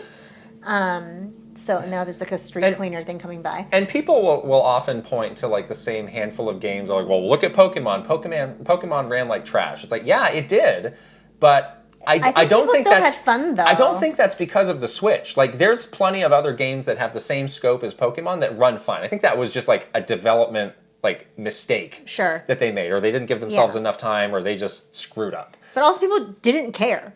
Well, 20 million people. That's what I'm saying. Didn't care enough to buy it. And even people that complained about it eventually said that they like beat the game and had a great time. Right. So again, the power argument doesn't really hold up for me. Right. So yeah. So I think people make this assumption of like, yes, we're going to go into the next generation. It's going to be everything the Switch was and better. Yeah. But so often, like, there are so many pitfalls that Nintendo can really step in with the next platform, where it's like, again, you should really enjoy this while it lasts, because you never know when a stinker is going to be next. It could be the next Wii U. Yeah. Because like, what are all the like, backwards compatibility is a huge question. Mm-hmm. They need to figure out. Yeah. Whatever they're doing with form factor, NSO and retro games, are they starting over like they have every single time before, or are they somehow going to like, are we all buying Super Mario Brothers for the billionth time? The form factor, like, can they just avoid the gimmicks? Do they just have the itch? They do. To do something zany. They have the itch. They're going to make it out of cardboard, you guys. It's going to be bad. Build it yourself. if you think you're so smart. Build your own 4K Switch. Shut up. It's a pile of chips. You got to put it together yourself. It's a pile of chips and magnets. Right. The relationship with the developers, like Benjamin Rivers was saying, like, that all of that gets shuffled and changed up in a new generation. Yeah. It's not going to be the same but better. There's a lot that's going to be different. Right. And that's very like Nintendo. And I think the people who are saying like just find a way to carry on the Switch is really smart. Yeah, they should focus on that. And I think But can they is a big question. I keep going back to like the iPhone model. And it's like, no one's really been able to do that, where it's like, it's basically the same platform, but it's slowly, and it just very slowly gets better, and very slowly old hardware gets phased out. Yeah. It's like, could they do that, where they just very slowly put out small increments, but still support the very entry-level stuff, and then after a few years, it's like, sorry, that's so old, we can't support that. But that's like years later. But by that point, most people have moved on to something new. I don't know. I feel like that's not very Nintendo. So they got the itch. I get worried because I know them. I've been there for 14 years where they've gotten weird things. They get weird stuff in their heads, like we got to do glasses free 3D and we got to do nonsense second screen living room whatever. I know. So I get worried. The thing with the Switch is, though, it still really doesn't have, like, a huge competitor. Yeah, that too. I mean, people always point to the Steam Deck, but it's like, until I can walk into, a Target and buy a Steam Deck, it's not really on the same level in terms of mass adoption. Yeah, yeah, exactly. And it's like, maybe it's eating, like, 1% of the Switch's sales. Like, I don't think they're losing sleep over that. I don't think they even see it as a competitor. Right, there is no, like, big mass product that is like, oh, we're actually doing the same thing and we're doing it a little bit better in some ways. Yeah. That doesn't exist. Yeah, yeah. You can say the same thing for like Wii though too. Well, when the Wii was wrapped, there was Kinect. And Kinect was getting really big. So I could understand why they're like, well, this is maybe not, this is not the blue ocean anymore. Yeah, they like the blue ocean a lot. They love a blue ocean. They love that. They don't like the red. Right. So yeah. I don't know. We'll see. But then there are a company that, that just loves to do new experimental things. Right. And you kind of admire them for it, but also it's nerve-wracking because sometimes it works and sometimes it doesn't. Yeah, and that's the risk that you take for being, a company that values innovation and creativity, which I think is awesome. Yeah. But it could be something that is very niche or something that's not quite what you expect. The longest hardware generation that I could remember, and I went back and checked, was the Xbox 360, which lasts about 8 years. That's pretty long. Which is very long. Yeah, it's pretty long. And I wonder... This is Switch's 7? No. Well, it's going to be, 2023, so it's 6 years. 6 years. Yeah, okay. So...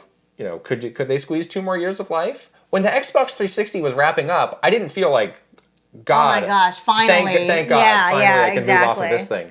And a lot of times these transitions feel like they happen too fast. Like, I remember PS4. I think PlayStation does it way too fast. One of the last games I played on my PlayStation 4 was a Ghost of Tsushima. Yeah. Which was like, this incredible, beautiful looking game. And then I got the PS5 that winter. Why do we need this? And I was like, wait, this looks the same. These games look exactly the same, yeah. Like the frame rate's a little bit better, but but can you really tell with the naked eye? Like, I know. If you weren't some people can. Really I'm not one of those people. Again, I'm not one of those people. So it's just maybe personal preference, but right. Anyways, Right.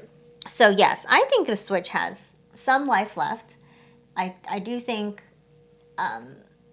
Nintendo's thinking hard about what's going to happen next. I'm sure they've looked at every scenario. They looked at what could we do next? Yeah, they've looked at they've made the lists. Yeah. The pro-con list. But you got to pick one ultimately. Yeah. So there's a lot of people that are going to make that decision too. Right. And some people might have differing opinions.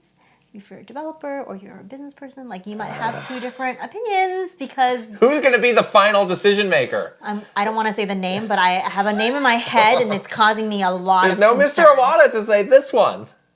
I have a name in my head that's causing me a lot of concern that I'm not going to say. You can tell me that later. I'll tell you that later, or I'll tell you guys in the bonus Q&A. But there's one person that I'm nervous about.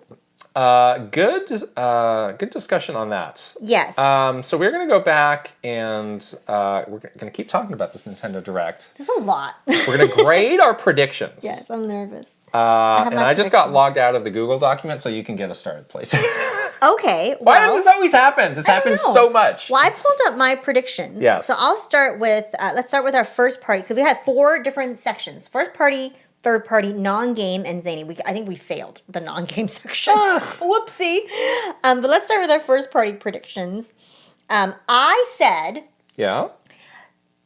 Tears of the Kingdom short update. I did say that maybe they'll follow it up with an announcement of a title direct. They did not announce a title direct. You were more right than I was on this one. So I think I get an A for that. You did great on that. Yeah. Yeah. We did not get a title direct though. But I think we do. I think we have one coming. Yeah, I said the opposite. Smell a title direct. I said that this would be the big overview of the game. Yeah. And then that'll be it. So I was wrong. Yeah. I still think that would have been a better way to go. F for you. A for me. F. Jeez. C. I said Splatoon DLC, single player updates, new maps. I think I get an A for that. We both said that.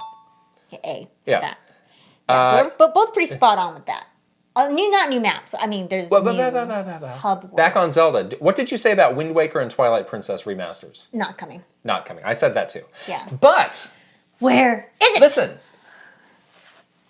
Those and the Metroid remasters were always talked about in the same breath of like these are heavily rumored. Definitely We've heard about this. Yes, so they have it. This does reinforce the potential validity of those. It is totally valid. They have those other two Metroid games, and they have Wind Waker and Twilight Princess. So those are sitting on those eggs. Yeah, but it's clear they don't need to drop those before Tears of the Kingdom. Yeah. Those are just like later on. You want to extend the life of the Switch? When we need something big-ish. You save that. To fill out a month. Yeah. There you go. I mean, that is such an easy way to buy yourself time. Right. So easy. We both said that there would be no Metroid. Oops.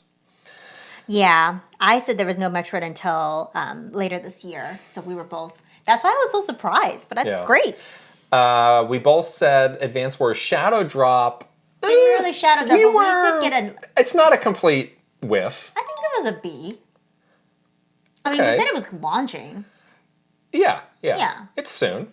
And it's very soon. We both said there would be no Mario Kart DLC. Oops. That's another whiff. Yeah. We said no new NSO platforms. This is not looking good. Yeah. I said that there would be a demo for Kirby. You said there would not be. You get an A on that. I got that. You got the demo on Kirby, yeah. Did you have, what other first party stuff did I said we're going to get a Bayonetta Origins new trailer, which we did, plus a launch date. I also said that there probably was going to be Pikmin, but I didn't really. Oh, you hedged on Pikmin. I hedged on Pikmin. Yeah, you shouldn't have done that. Yes or no. Commit to Pikmin. Yeah, I just don't care.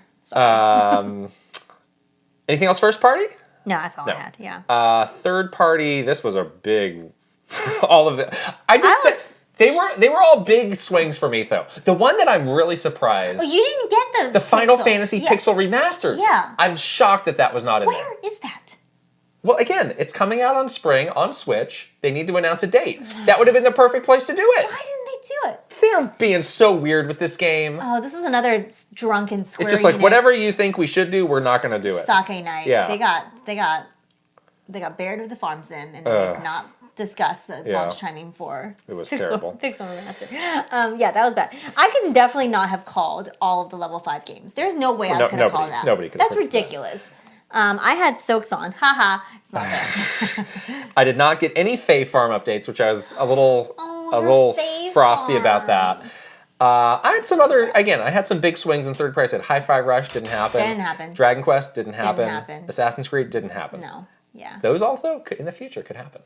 I'm not letting go of any of those. Don't rule it out. There's still time. Yeah. Oh, we didn't get Pocky Jockey Shadow Drop. Darn. That was yours. Non-game, there was basically nothing.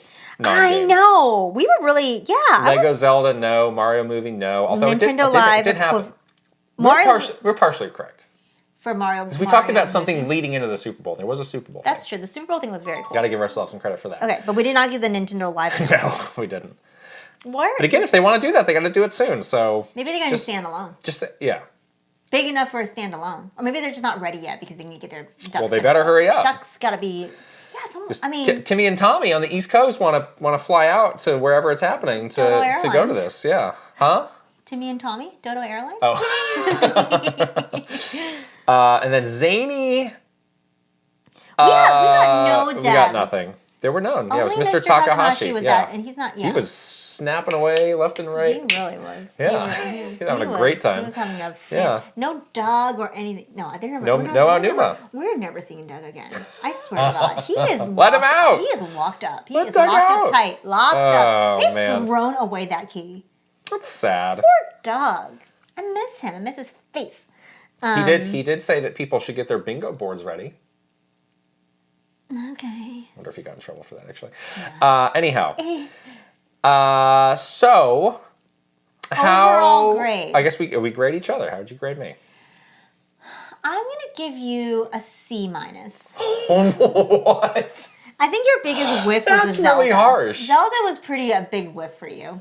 Well, I guess I was, more concerned about what they should have done than what they actually did. You're not the lead anymore, okay? Yeah, That's what happens when you're not the lead. They really got a downgrade, I guess. I'm not going to say it out loud. Read my mind, people. I'll give you a B. I think I deserved a B. No. But, wow, C-. Jeez. You're so fixated on these grades. Well, you wanted a grade. Yes, but that's harsh. C-. Yeah. Can't just have boring safe predictions. They're not safe. Every time. They're not safe. Super safe. No, they're not. We're going to ban out of Orange in launch date. It's coming out in 2 weeks. Song. Who cares? Silk song. Silkiest of songs. Oh my gosh. You got to get off the internet, man. Me? You got to get off. I'm going to get on the internet. Oh, well, really? Yeah. I am logging on to AOL.com. Keep it locked. My 2600 baud modem can't keep up. You need that sound. The modem That's sound. what I was trying to do. Didn't quite work. No. Okay. Are we done with this direct? Are we? Yes, I think we are. File it away. Now it is time for story time. Okay, story time is fun because we were thinking about Mr. Aonuma with fondness. And we were hoping that we'd see a glimpse of him in the direct. And so when we were thinking about story time, we wanted to tell a Mr. Aonuma story. We didn't see him, which makes me miss him even more. And then I was thinking about the story and I was just like, oh, I really do miss him. But we've had the great privilege to work very closely with Mr. Aonuma for many years across dozens of launches, Zelda launches, and this story. Now you're like chomping at the bit because you're like, we got to tell like this part of the story and this part of the story and this part of the story and this part of the story. I'm like, no. Well, you haven't really given me any details on what you want this story to entail. So this is about, he came to New York, and we were there with him in 2013 for a link between worlds. He was working with him on a New York Comic-Con panel, right? Where we set up that you hosted. So you hosted. Did I host that one? Yes. Oh, okay, I hosted. Wow. Great prep. I forgot that I hosted it. Usually I make you host it because I'm scared of them. So this story is 99% made up because she doesn't remember. I do remember. Anyhow, yes, there's a lot that happened on this trip. I guess we're not talking about all of it though. No, we got to save it because I want to do Zelda Week leading up to Tears of the Kingdom. Now that we have a chance to play those Oracle games and Minish Cap. We got to set up Zelda Week in the next couple of months. So please get us started with this story. We got to save some of I'm the deets. Riding blind here. You are? Yeah. So this was one of our favorite trips with Mr. Aonuma. A lot happened, good and bad, on this trip. But one part of the trip that I thought was just very wholesome and just really speaks to just who he is, I guess, like just as a person, as like a human, was his excitement of like getting immersed in the culture of New York. Yeah. So we're going to talk about that part only, but save the rest for later. So we'll set it up though, but he comes to New York, he's doing this panel, and it was a great trip. It was me, you, there was another person that came from the Japan office. She no longer works there. Yeah. Her and I were very, very, very close. We still are. So it was like, I think, yes. And a translator. Great person named Rob Tunstall. Who no longer works at Nintendo, but is a wonderful musician. So I would say like this was like the dream group. Like it was basically like all your already kind of like close-ish friends and people that you like and have like really good personal relationships with. Plus Mr. Aonuma, which we already knew pretty well at that point. Who was a very low maintenance guy. Yeah, he's super chill and very low maintenance. And it kind of started out really fun. Like he was very much like, I'm so excited to come to New York. Like I just want to be kind of like a tourist a little bit. And we were like out to dinner the night before and he was like riding high on this dinner. He was like, oh, I love like all the restaurant recommendations so far. Like you can feed me whatever, I don't care. Like, I have no preference, just like, I'll follow you anywhere. Remember we went to a great tapas restaurant. Yeah, he was really into that. Yeah, it was fun. And that's where he told us that he was so into it. Is a lot of the NCL developers don't play many video games. Yeah. So it's like, well, what are you inspired by? It's like, well, not a video game. But he said he was playing, I think it was Far Cry 3 at the time. He's like, I love the idea of those towers. Yeah, and that ended up Breath of the Wild, maybe. So, that was very cool. So he was playing and we were talking about Diablo, how we all like Diablo. Anyway, so we had a great time. We were having a great time with him. As with these trips, there was stuff that we're doing sort of before and after the main event, whether it was prepping or there was interviews happening. But this was when we still had the New York office, which we showed you guys in our New York vlog on Park Avenue. So we did a lot of the prep work there. And it was the day before the panel at New York Comic Con. And then we were prepping and getting things all set up and rehearsing it and everything. Lunchtime rolls around. And he was like, you know what I really would like? I was like, oh, let's order in lunch. Here's a bunch of menus. There's so many places around here. We can bring whatever in. He's like, you know what I really want? I want one of those street hot dogs. And immediately I'm taken over by fear because I was like, no, I can't let him eat that. That dirty. The day before this big presentation. Hot dog and that dirty hot dog water. Yeah. From that guy on the street. That's right. I was terrified because I was like, no, don't eat that. You're going to have to do this panel yourself. You're going to have a stomach. Something's going to happen to you. There's no. Have you ever had one of these hot dogs yourself? No. Really? I don't think so. I've had one before. Have you? I've had a pretzel on the street. Well, that's different. And I like the nuts for nuts. I'm not a big hot dog person in general. Nuts for nuts is the best smell in the world, and it tastes great for 2 bites, and you're like, I'm done. I only like the almonds and the nuts for nuts. Oh. But anyways, that's beyond. Next time, you got to get a hot dog. I don't really like hot dogs. Oh. The idea of a hot dog kind of grosses me out. Classic. It's iconic. All right. So he really wanted this hot dog is the thing, and I could not convince him out of this hot dog. No. I really tried. I was like, maybe How dare get the you hot even dog try? Tomorrow after the panel, so you don't have this. He's like, no, I want it. I literally want this. I want you to take me down with you, and I want to buy this hot dog. I was like, okay, I guess so. He really wanted to be the one to buy the hot dog, on the street. He wanted the experience. He wanted the New York. And you tried to stop him. I know, but I was looking out for his health and well-being. I didn't want him to have horrible stomach ache or some sort of a stomach ache. Yeah, I didn't want. Do I need to go buy some Pepto as a chaser to this hot dog? I don't know. The other thing that was really embarrassing is I had no cash. Why does this always happen? I'm always with people who have no cash. You always have cash. Yeah. I didn't have cash. Wham. And so I was walking around that New York office panhandling for cash. Could have just asked me. I was there. You didn't have. Oh, maybe you weren't there. I don't know where you were. You were not around because I would have asked you. But I ended up scrounging around to all these poor saps in New York, $5 here, $2 there, getting enough cash for him to go downstairs and buy this hot dog. This whole story is a tough look for you. It really was. Yeah. He did not get sick. So green.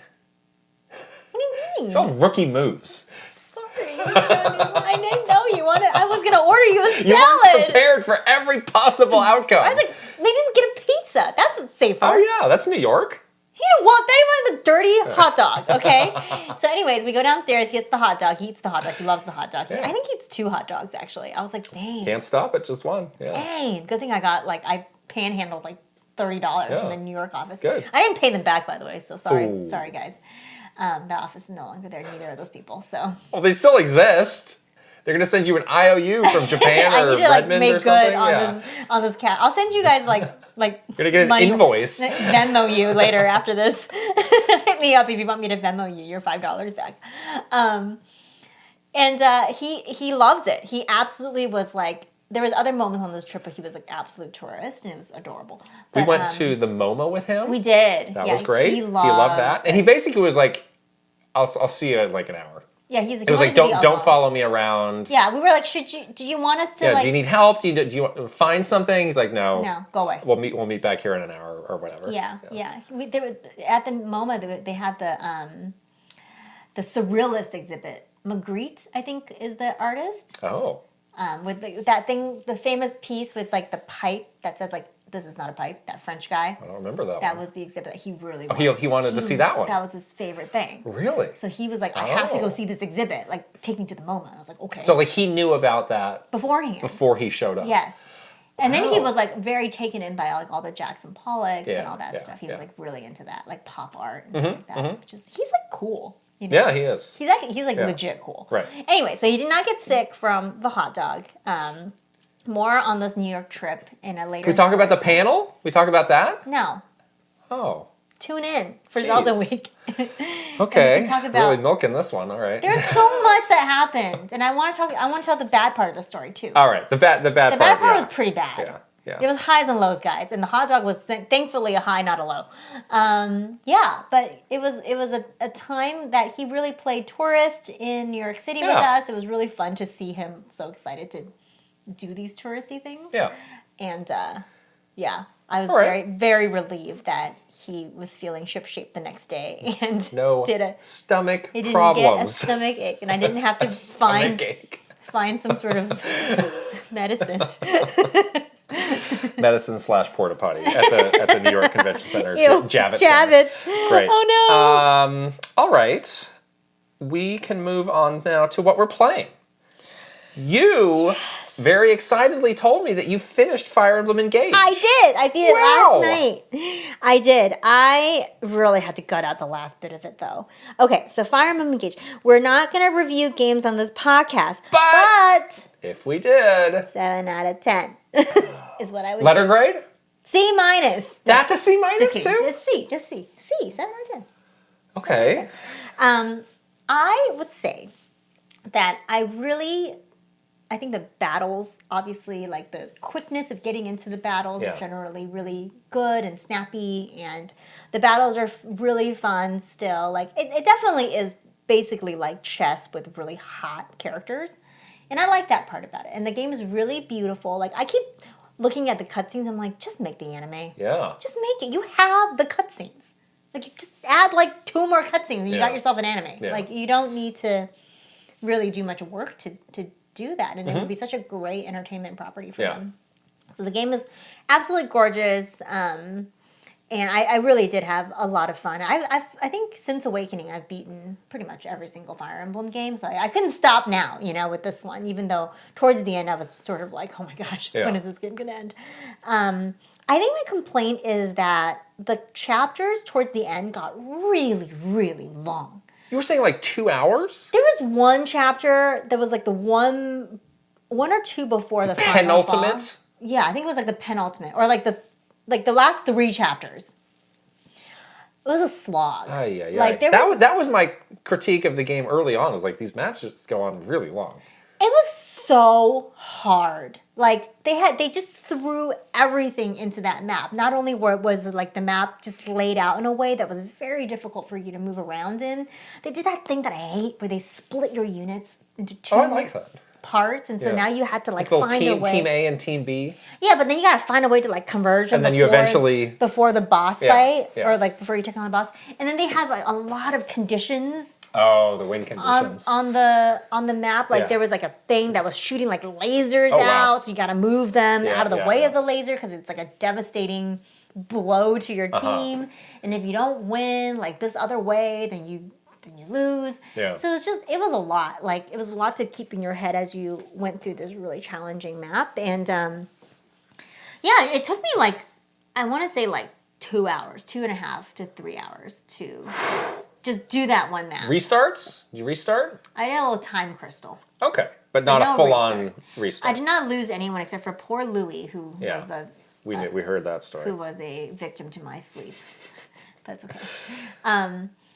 And then the storyline, I think it's the weakest of all of the Fire Emblem games, since all of the modern, I would say, Fire Emblem games. It's like very cheesy, generic. They do a lot of random stuff too that's like, you don't need to do this. There's like time travel, and there's like this really cheesy scene with these villains that were like dying, and then it was like I don't know. It was just cheesy. It was like, you don't need the villains always seemed like Power Rangers-esque level of like camp to me. Yeah, and this villain was like the personalities were just so bizarre. Like the dialogue was bad. Like it was just like this is unnecessary. I can just skip this. So like for the first time, I wasn't like super taken in by like there's like a twist. The twist was only okay. Kind of called it early on. Okay. So I didn't love really any of that. And yeah, the ring, the whole emblem thing. It was fine. Like, it's fun to learn about the different characters. Like, for me, it was like I didn't play like some of the older Fire Emblem games, and when we do the paralogs, we do learn about. Did you have a favorite coming out of it? I like Lynn a lot, which I know nothing about her until this game. Yeah.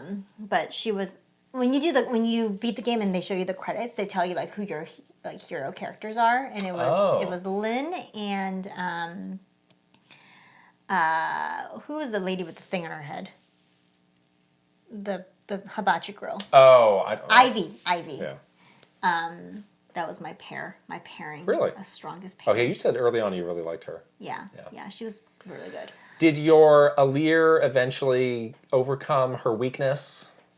Did she become a very valuable she did. fighter? I eventually like leveled her up to the second tier of whatever her divine dragon thing was. The thing that saved her at the end is that she got better, like higher avoidance. So she'd dodge a lot of the attacks. I mean, she couldn't take a hit to save her life, honestly. That's nerve-wracking. But she did definitely have relying on the percentages. But then like you inherit all those skills from your emblems, and I had like I basically maxed out the dodging, so I knew like every turn, like if the percentage like 0% chance to hit you. Right. So, it was okay. Yeah. She ended up being all right. Okay. At the end. Okay. Yeah. What are you playing next? I am gonna play the secret game that we're both playing. I know. I've continued to play this game under embargo. We talk about it next week. Finally, we can talk about it next week. And I'll have something to talk about because I'm going to start that you have tonight. It too. Great. Yeah. Good. And then I definitely wanted to start my own because we streamed Prime Remastered, but I actually want to just like I want to play that game. You haven't started it? I started the first like hour. Okay. Of it, but I haven't just really to check it out. Dug into it. Yeah. Okay. Yeah. I've been playing that. I've been juggling a lot of things, which normally I don't like to do. Yeah. But it's actually been a really fun thing to do. Like playing. So I've been playing Metroid and the Game Boy stuff. Yeah. And like playing Metroid and Game Boy Advance back to back. Like those were the same era. Yeah, so it kind of feels It's like a right. throwback to like 2000. I know. Y2K. Oh, Y2K. Yeah.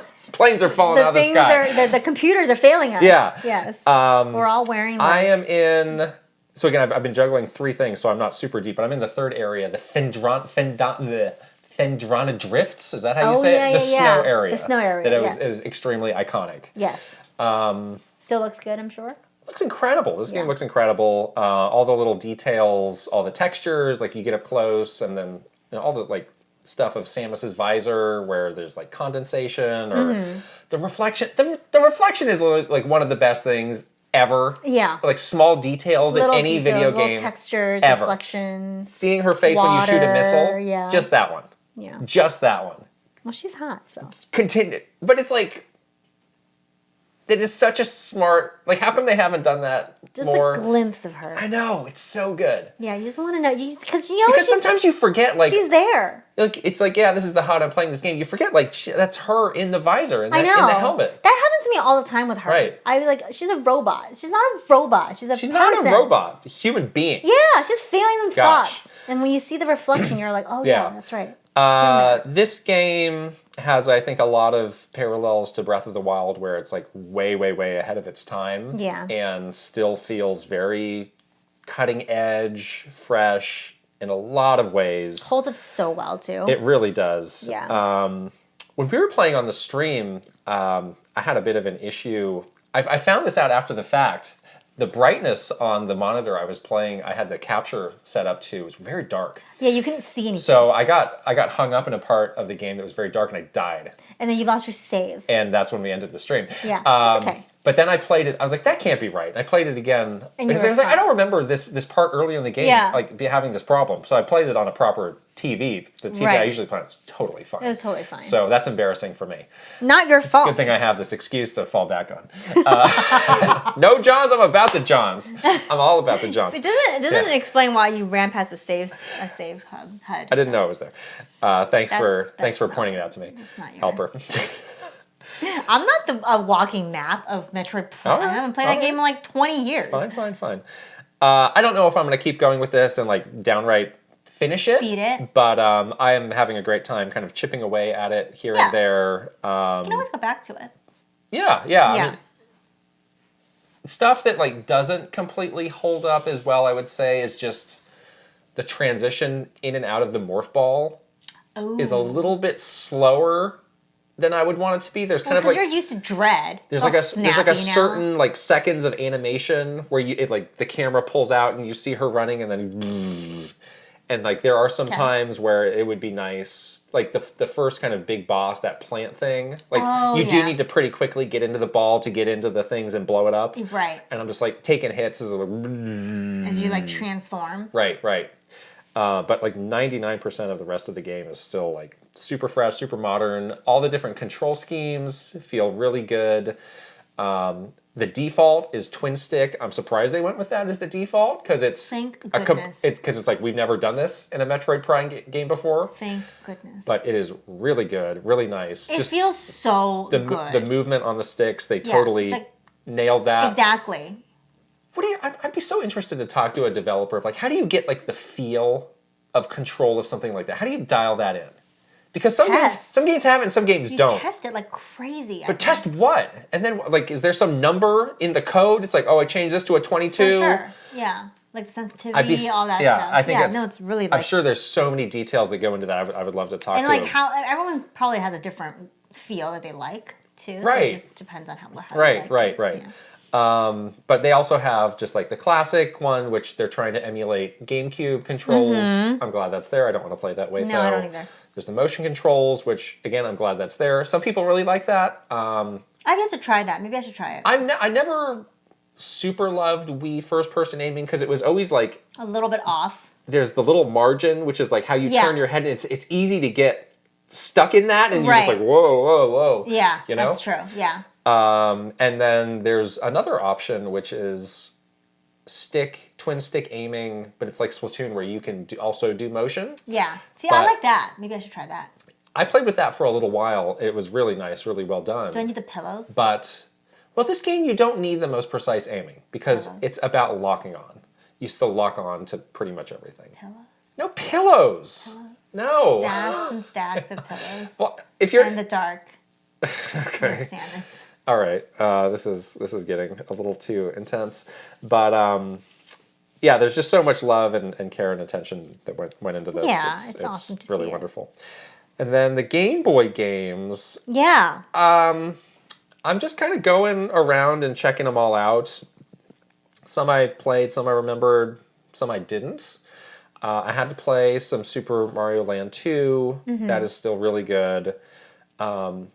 Just enough you can feel like plays a little bit different again in terms of the feel from a console Mario game, but they got it close enough. That's where I had an issue with the original Super Mario Land. I was like, this doesn't feel like a Mario game. Like Mario. This is like something else. So that's great. One that I didn't play. Gargoyle Quest. Yes, I was trying to remember the name. Everyone says it's amazing. That game is really... I'm really excited to try that game out. That game's really interesting. It's... How do you describe it? So there's like side-scrolling parts. Yeah. But then there's also like an RPG overworld. Yeah. And then you can also get into random battles through that. But then there are these big, large stages. Right. And you're like this gargoyle, and you can fly a little bit, or more hover than fly. Right. And then you sort of shoot fire. But there's a lot of like... Have you played that game before ever? No. Me neither. That whole series, I know people really like it. People love that series. I just like... A lot of people beat it over the weekend. They're like, oh my god, it's so good. Yeah. I want to try it. And that's a game where the rewind is really helpful. Yeah. I mean, that game's tough. It's really, really hard. And the saves, you can save it. Right. Have as many saves as you want. So That game's been really fun to check out. And there's a lot of other games in that series. So again, now that I'm going down my retro game rabbit hole, No, I'm like, you don't have to buy those. maybe I should get some more of those. There is one of those games is on the NES, the SNES NSO, and that I checked out briefly as well. And it's like that's more of that looks really, I didn't know that. really nice and is well presented. Cool. I like the WarioWare games. Yeah. I can't wait to play those again. Yeah. And I am debating whether or not I should play Mario and Luigi again because that game is so How long is that game? I know, that's the thing. It could be long. It could be it- really long. How long to beat? We need to know. We need to know, yeah. I'm guessing it's not that long. I think it's Like really 20 hours? More than that. Oh, really? Maybe 40. Ugh. Those games are long, notoriously long. Yeah. But they're good, though. Very good. Okay. I don't know about you, like, this edition of the Game Boy games, like, I kind of turned a corner on the NSO retro game stuff. I was like, this is actually pretty good. This is actually a pretty solid offering. I feel like this is at least games that I don't know why, I don't know why that is. Maybe it's just the time period, but it just feels like it holds up better in a modern sense. Because some of those NES games, they just honestly, I'm sorry, but they just don't. Yeah. They're like super early NES sort of games unplayable. Aren't unless you look at it for a minute and you're like, okay, that's cool. Right. And you're never gonna replay it. Right. There's so many games on this latest Game Boy Advance stuff that it's like, oh, I could legit replay this whole game again. You know? Yeah. And I don't say that a lot for NSO games. Well, that's what I'm excited about. Yeah. And, they sort of teased the games to come, and all the libraries on those are really, really they're good. Good. Yeah. And the GBA library is I think it's probably a little bit underrated at this point. It's pretty stacked, and it's basically an extension of the Super Nintendo in terms of what the types of games people were making. Right, exactly. So yeah, I don't know how many people feel that way too, but I kind of went from yeah, they have it, but it's pretty lackluster and there's not enough there and there's a lot of filler. Yeah. To these are playable games that you could play now. This is pretty substantial. Right. And now we have pretty much all of the pre-GameCube platforms covered. Yeah. Which is a big part of the company's history. Yeah. You know? The GameCube games. That's 15-ish years of history. Yeah, it's not bad. So it's still upon them to keep adding to these. Right. They still need to. There's still a lot of good stuff that they could add. Yeah. And there's still... So it's gonna take we'll have to see what the support looks like. Yeah. Especially as they transition, Right. a couple of years to the next system. But this was a really promising step for them. Yeah. Yeah. And it does give me hope that this will carry over to the next system, like we were talking about. If they went to the trouble this late, right? It must carry over. Let's hope so. Oh my God! My goodness! Don't get cute on us, Nintendo. We're starting it over again. I know, right? Buy Super Mario World. I can't do that. I really can't do that again. Just the little it's the drip feed of games though. The drip feed. Just put them all out day one. Whatever you had already. If you got it done, get it out there. Dump it. Okay. Dump it. What Mr. Aonuma said after the hot dog. Just kidding. He didn't. He didn't have a quote stomach ache. He was fine. Yes. All right. Okay, time for questions from our community. We've got some great ones, and as always, they come from our Patreon subscribers. The first is from Alejandro. Hey, Kit and Krysta. Were either of you ever given the opportunity to be one of the Nintendo Direct presenters? For example, as the voiceover narrator or one of the actual on-screen presenters introducing new games / snapping their fingers? If not, would you have liked to have been included in Nintendo Directs in any those kinds of roles? You were in it. I did this. Yeah. Once. Chris Sploosh. That was your big Nintendo Direct debut, first and only, right? First and last. So at that point, I was working. I was basically the NOA Nintendo Direct person. Yeah, that was a hard job. And that was a job I couldn't wait to hand off to somebody else because it was very challenging. It was really hard. And we had a really great stable of people that we would pull from. Reggie and Bill Trinan, Nate Bildorf, other people in Treehouse. And we had in this Direct a couple games where nobody really wanted to do these. Kersploosh. I wonder why. It was Kersploosh, which Harmonite, which is a game. Like that's a game-free game. Kersploosh is good. It's got a little. Kersploosh is good or Harmonite's good? Kersploosh is good. We played Kersploosh. I'm not sure I agree with you. I played Kersploosh. Okay. I don't mind it. Thanks for the support. Kersploosh. And I think there maybe was like a couple other things. It's like nobody's gonna do this, and it was like, guess what? We need to lock this in. If nobody's gonna do it, I'll volunteer myself. And it was not like I wanted to do it. It was like there's no other option. Right. Fine. And I was also like writing the scripts for those at the time. Right. So I was like, well, how hard could this be? Because it's like a script that I wrote, and I'm gonna read it. Fine. Who cares? Yeah. It's harder than it looks. It is really hard. Because it is like you do need to nail every single word. Yeah. Every word matters. Because they only have a limited time for you to get every announcement out. And it's like a tight run of show. Right. And there are details that like you have to get this word for word because it's an important detail. Yeah. So there's no unlike this conversation, you have to memorize a couple you are reading off of a teleprompter. teleprompter. And even if you wrote it and knew it as well as I did, it's really hard. It's still challenging to make it sound conversational, not robotic. Yeah. So, I did it a number of times, and I think what came out was fine. Kersploosh! I'm glad that you were very enthusiastic. I'm glad that we never really worked with a teleprompter or anything else like that, because I think it's just unnatural. That's the thing with the question is that, would we have liked to be? I would not have liked to be. Right. I would like hid away as much as possible because I didn't want to get asked. I think I hate reading a script I can't do it. All the presenters we had were very talented presenters and probably could have done it off the cuff, but nobody ever had enough time, and it was so much stuff to get through. We just had to do the teleprompter. Yeah, and I refused to read a script. And so I don't Reggie is really good on the teleprompter. Reggie is, I don't know. Yeah, I don't know how he does that. I don't know how he does it either. That's amazing. It's so fun to write in Reggie's voice for the teleprompter. I know, because he has such a distinctive voice. You can just hear him in your head. Yeah, it's easy to write for him actually, because you just imagine him saying, "It's like, no, that's not right. That's not how he would say it." Yeah, and you can even like in your head hear like the way he pauses. Yes, and the way that he like has his like intonations. Like you just know. Right. It's so cool. Yeah. When you're a presenter that's strong. Somehow I couldn't do that for anybody else. Like I knew these people super well. Like Bill Trinan, I know him really well. I could not do that for him. Reggie has a style that's very distinctive. Yes. Yeah. Is this how you pronounce it? Sadness? I hope so. Aww. Please tell us if that's wrong. I wanted to ask about where Nintendo Direct's style came from. Other game companies release mostly sizzle reels and hyped up trailers showing highly edited marketing. But Nintendo Directs, as we recently were reminded, tend to be more dry and informative marketing.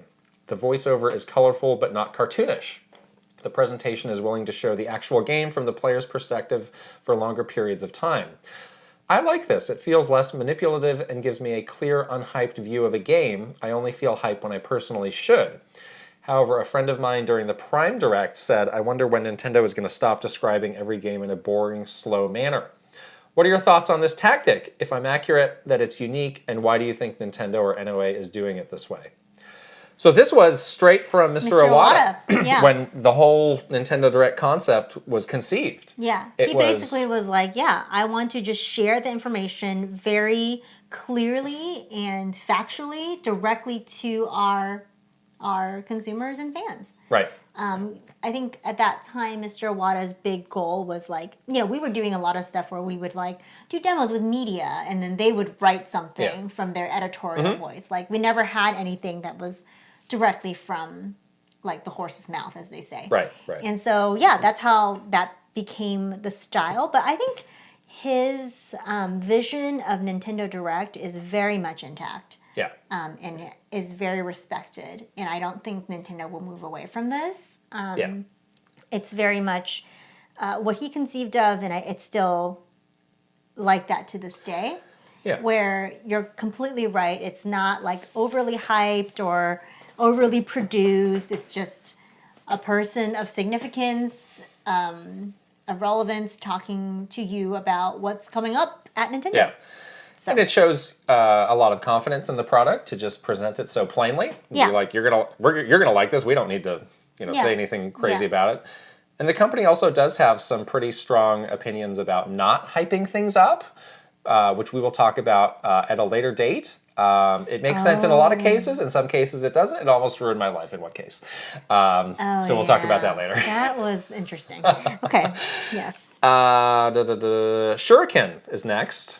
Hi, Kit and Krysta, with a direct potential... Oh, this question came before the direct was announced. With the direct having happened... Sorry, Shuriken, I had to edit that. I must ask, what is the lore behind the name Nintendo Direct? Is it simply called that because Nintendo directly shows us new games? Also, do you guys know of other names that the Nintendo Directs could have been called before they settled on the name Nintendo Direct? I don't think there were any other options. No. It was just that. Mr. Iwata said that this is the name, and we all said, okay. And what you said of we are presenting it directly to you, that is the reason. And that's when he started to do the motion. Right. That's very iconically him. And he conceived of all of this and basically just like had a meeting. And we all sat there and he was like, this is what we're doing. Right. And we're like, okay, sounds good to us. So cool. Sorry there is not a deeper answer or meaning to this, but that's what it is. Yeah. And guess what? When you're first to do something like this, you get to pick the name. Right. So now everything else is a copycat of you. Yeah. Right? Yeah, so that's good. Cerulean Dragon. They should really trademark that name, honestly. There's a lot of things that they did not trademark. They really should trademark this name. Nintendo Minute has not been trademarked. Oh, I'm going to trademark. Steal it back. Mine! Cerulean Dragon asks, hey Kit and Krysta, do you know who added this to the Nintendo Twitter page's bio? And it says in the bio, welcome to the official Nintendo profile for gaming news. We're listening to. It's very ominous. Every time I see it, I get annoyed because I think it definitely isn't true and wonder why it's there. They are listening, but they may not be. They might not do anything about it. Right. Yeah. So the implication with this, and it's extremely subtle, is Nintendo does not reply back to anybody on social media, and they never will. Yeah. There's a whole thing. But this is meant to be. That.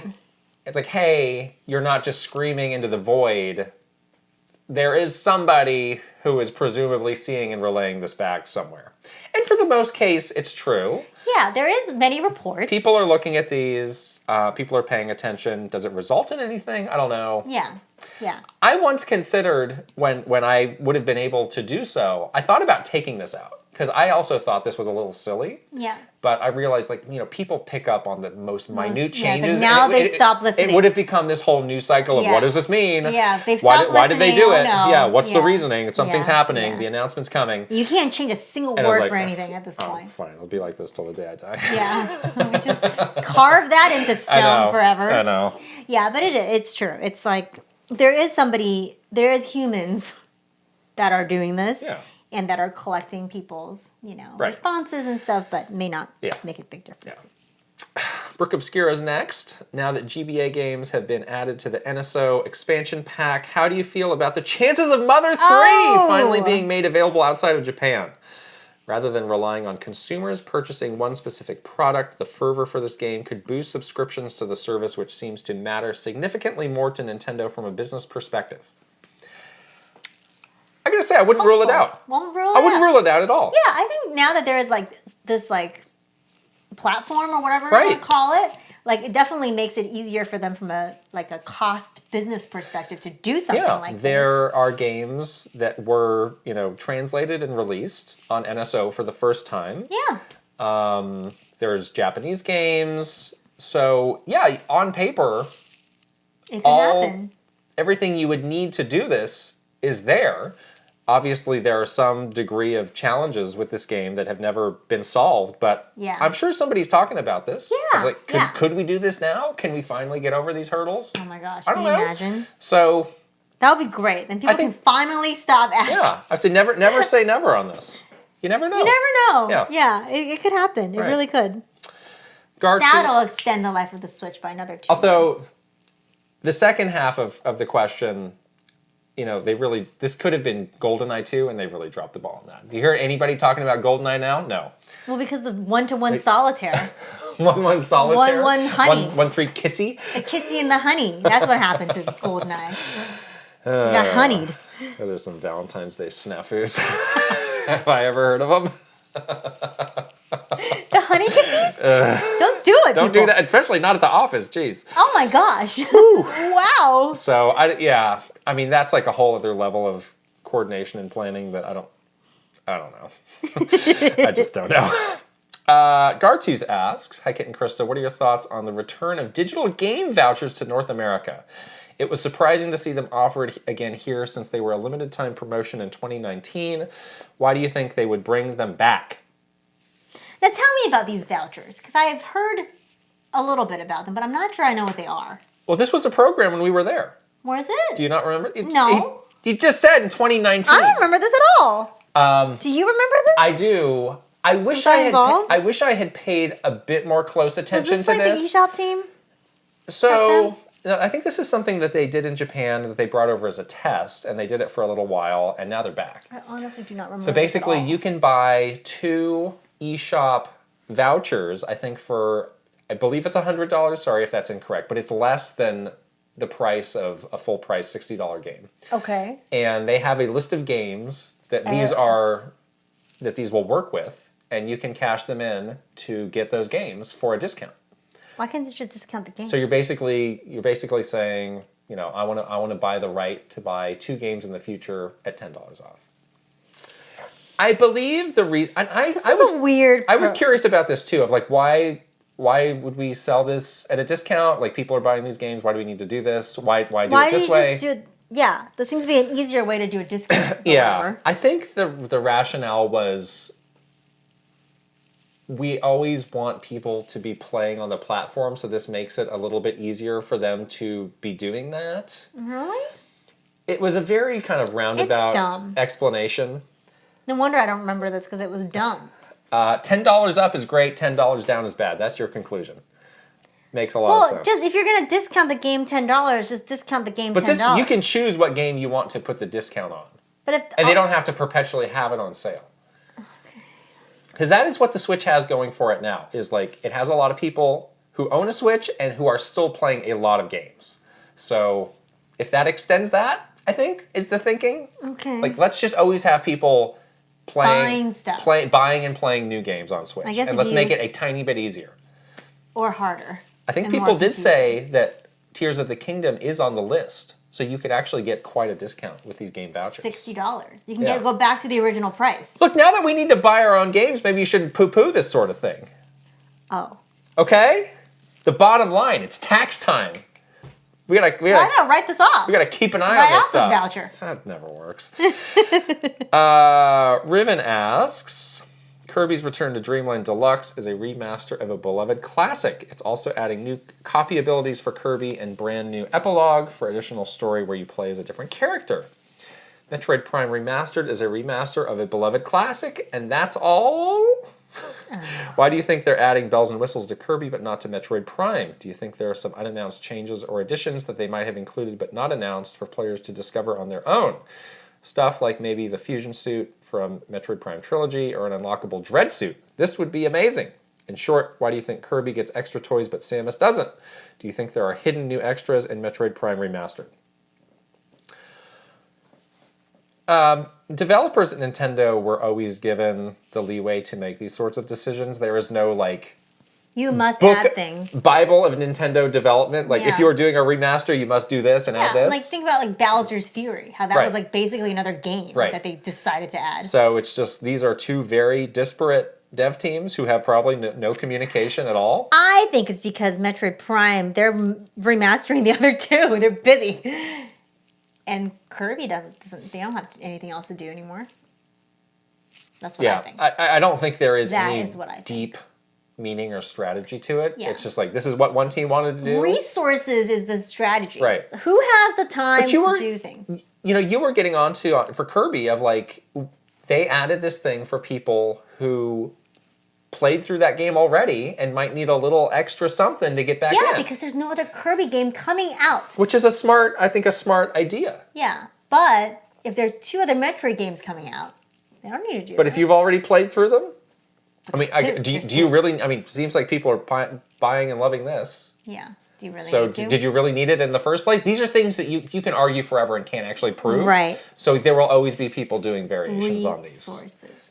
But people will love to debate it endlessly. Okay, let's debate it. No, not us. These people at Nintendo will debate it endlessly. Oh, the people at Nintendo. We must do this or else. Okay. We must. That's my prediction, though, as to why these 2 games specifically are treated this way. All right.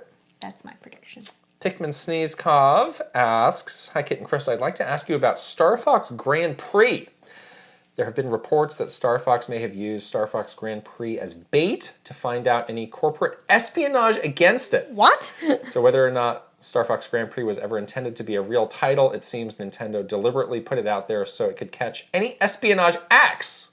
My question is, could you confirm whether these reports are legitimate or false? Was Star Fox Grand Prix ever a real game, or was it just fake information put out there by Nintendo to catch moles and leaks? Thanks." It sounds like you don't know what this is. I have no idea what this is. So this was... Were you there? This was up. We were both there. This was part of the rumor mill. I forget what year it was. A couple years ago. It came out of like, Retro Studios was working on this Star Fox racing game that was canceled.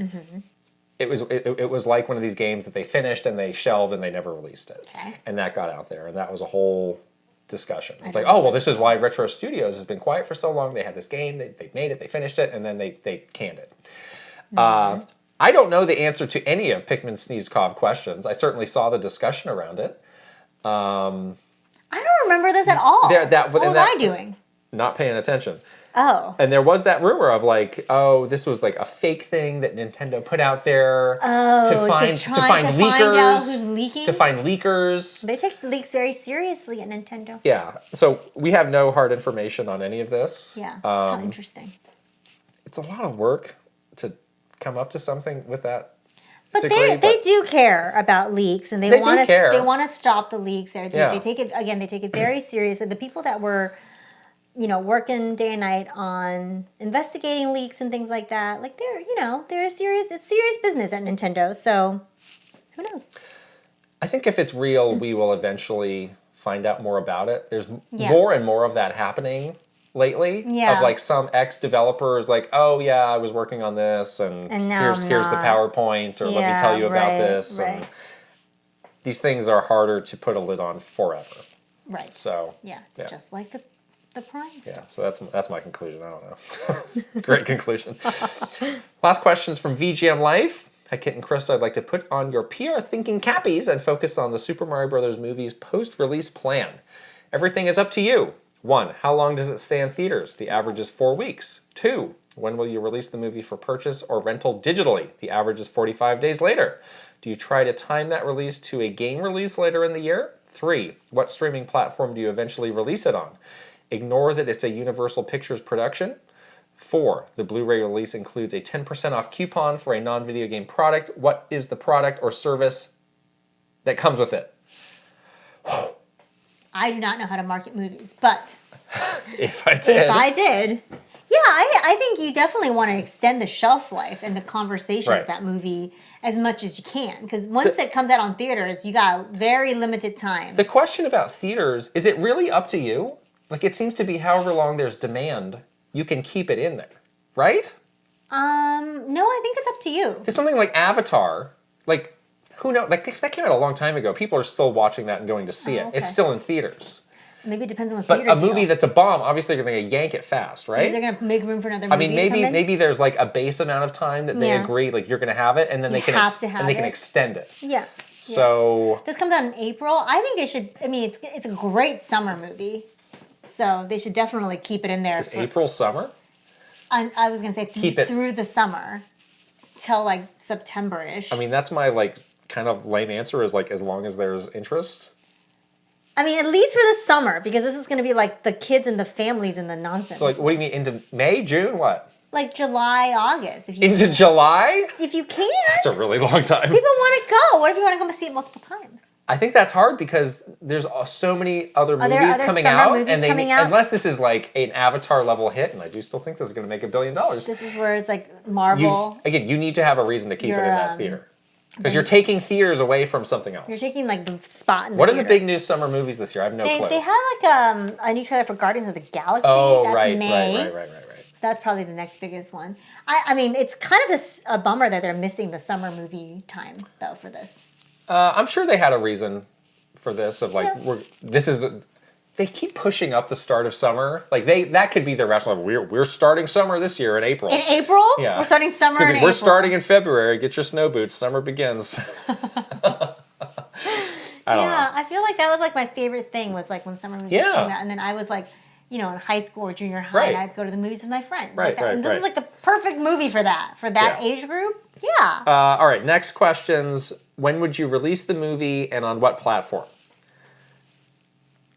Isn't it worth it to you to release it on as many platforms as possible so that more people see it? Or how does that work for you as the business? Well, let's see. Big, legit new releases. HBO, Don't right? they usually come out on just one? Is it HBO? You don't. I mean, you could buy it. Like, it could be out on HBO and you could buy it on Amazon. Yeah. I would say I would just put it out for the highest bidder. Be like, and that would limit. And you need a big one, like Netflix, HBO, Amazon. Not Amazon. If you're just putting it up for auction, There's no clout on Amazon. huh? I feel like Amazon doesn't have like the prestige. You want the prestige of an HBO. But you want a big audience, right? HBO. Does HBO have a bigger audience than Netflix or Amazon? Maybe not Netflix. But no one likes Netflix anymore. They started to stop their password. Just because you unsubscribed. No, people have to... Because you were handing out bad passwords. No, it wasn't. They found out your scam and now you're on the lam. I didn't. You are. I'm not. I sniffed that out, but fast. Give me your You can't even anymore. Guess what? You can't. No. Yeah, I would just say, like, hey, this is available. Make an offer. Just do a bidding war. Because it's a big deal. Okay. And all three of those are big. So where would it actually come out? Paramount? Is that what it is? I think we were looking into what is Universal's. They can't do that. That'd be bad. That'd be terrible. Cannot it happen. has to be something that's not that. It's too big. Right? Yeah. Okay. Somebody has to step in. Mr. Miyamoto has to stop this. Oh. Single-handedly? Yes. He has to go sit down with the bigwigs at HBO? Sit down with Steve Ballmer, a.k.a. Chris Meledandri. Set him straight. At HBO? Yeah. Headquarters?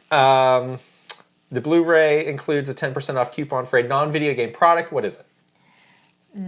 Is there going to be merch alongside this movie? There already is merch, yeah. Really? What is it? Happy Meals. No, somebody was talking about there's really toys merch. or there's little plushies. I would say keep it in the family and it's something related to Super Nintendo World. I was going to say that too. Yeah. Yeah, it has to be like an entertainment property. Right. Or like a Lego set or something like that. Lego's not Universal. Oh, they can't do the Universal. Yeah. Oh, you're right. Okay, right. Yeah. Then Universal World is good. Yeah. Buy the stuff there, 10% off. Because it's basically an ad for Super Nintendo World. Okay. But it might entice somebody to go. I don't know.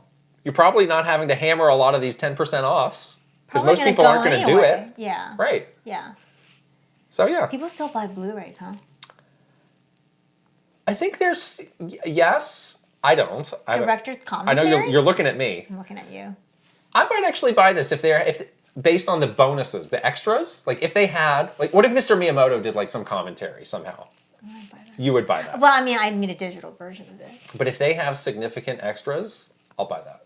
HBO will give you. They don't put those extras on digital. HBO no usually has the extras. This is not behind the episode. You get 2 minutes of some nonsense. They have it. Terrible. What do you want, like a pop? They don't have it. Okay, fine. They don't.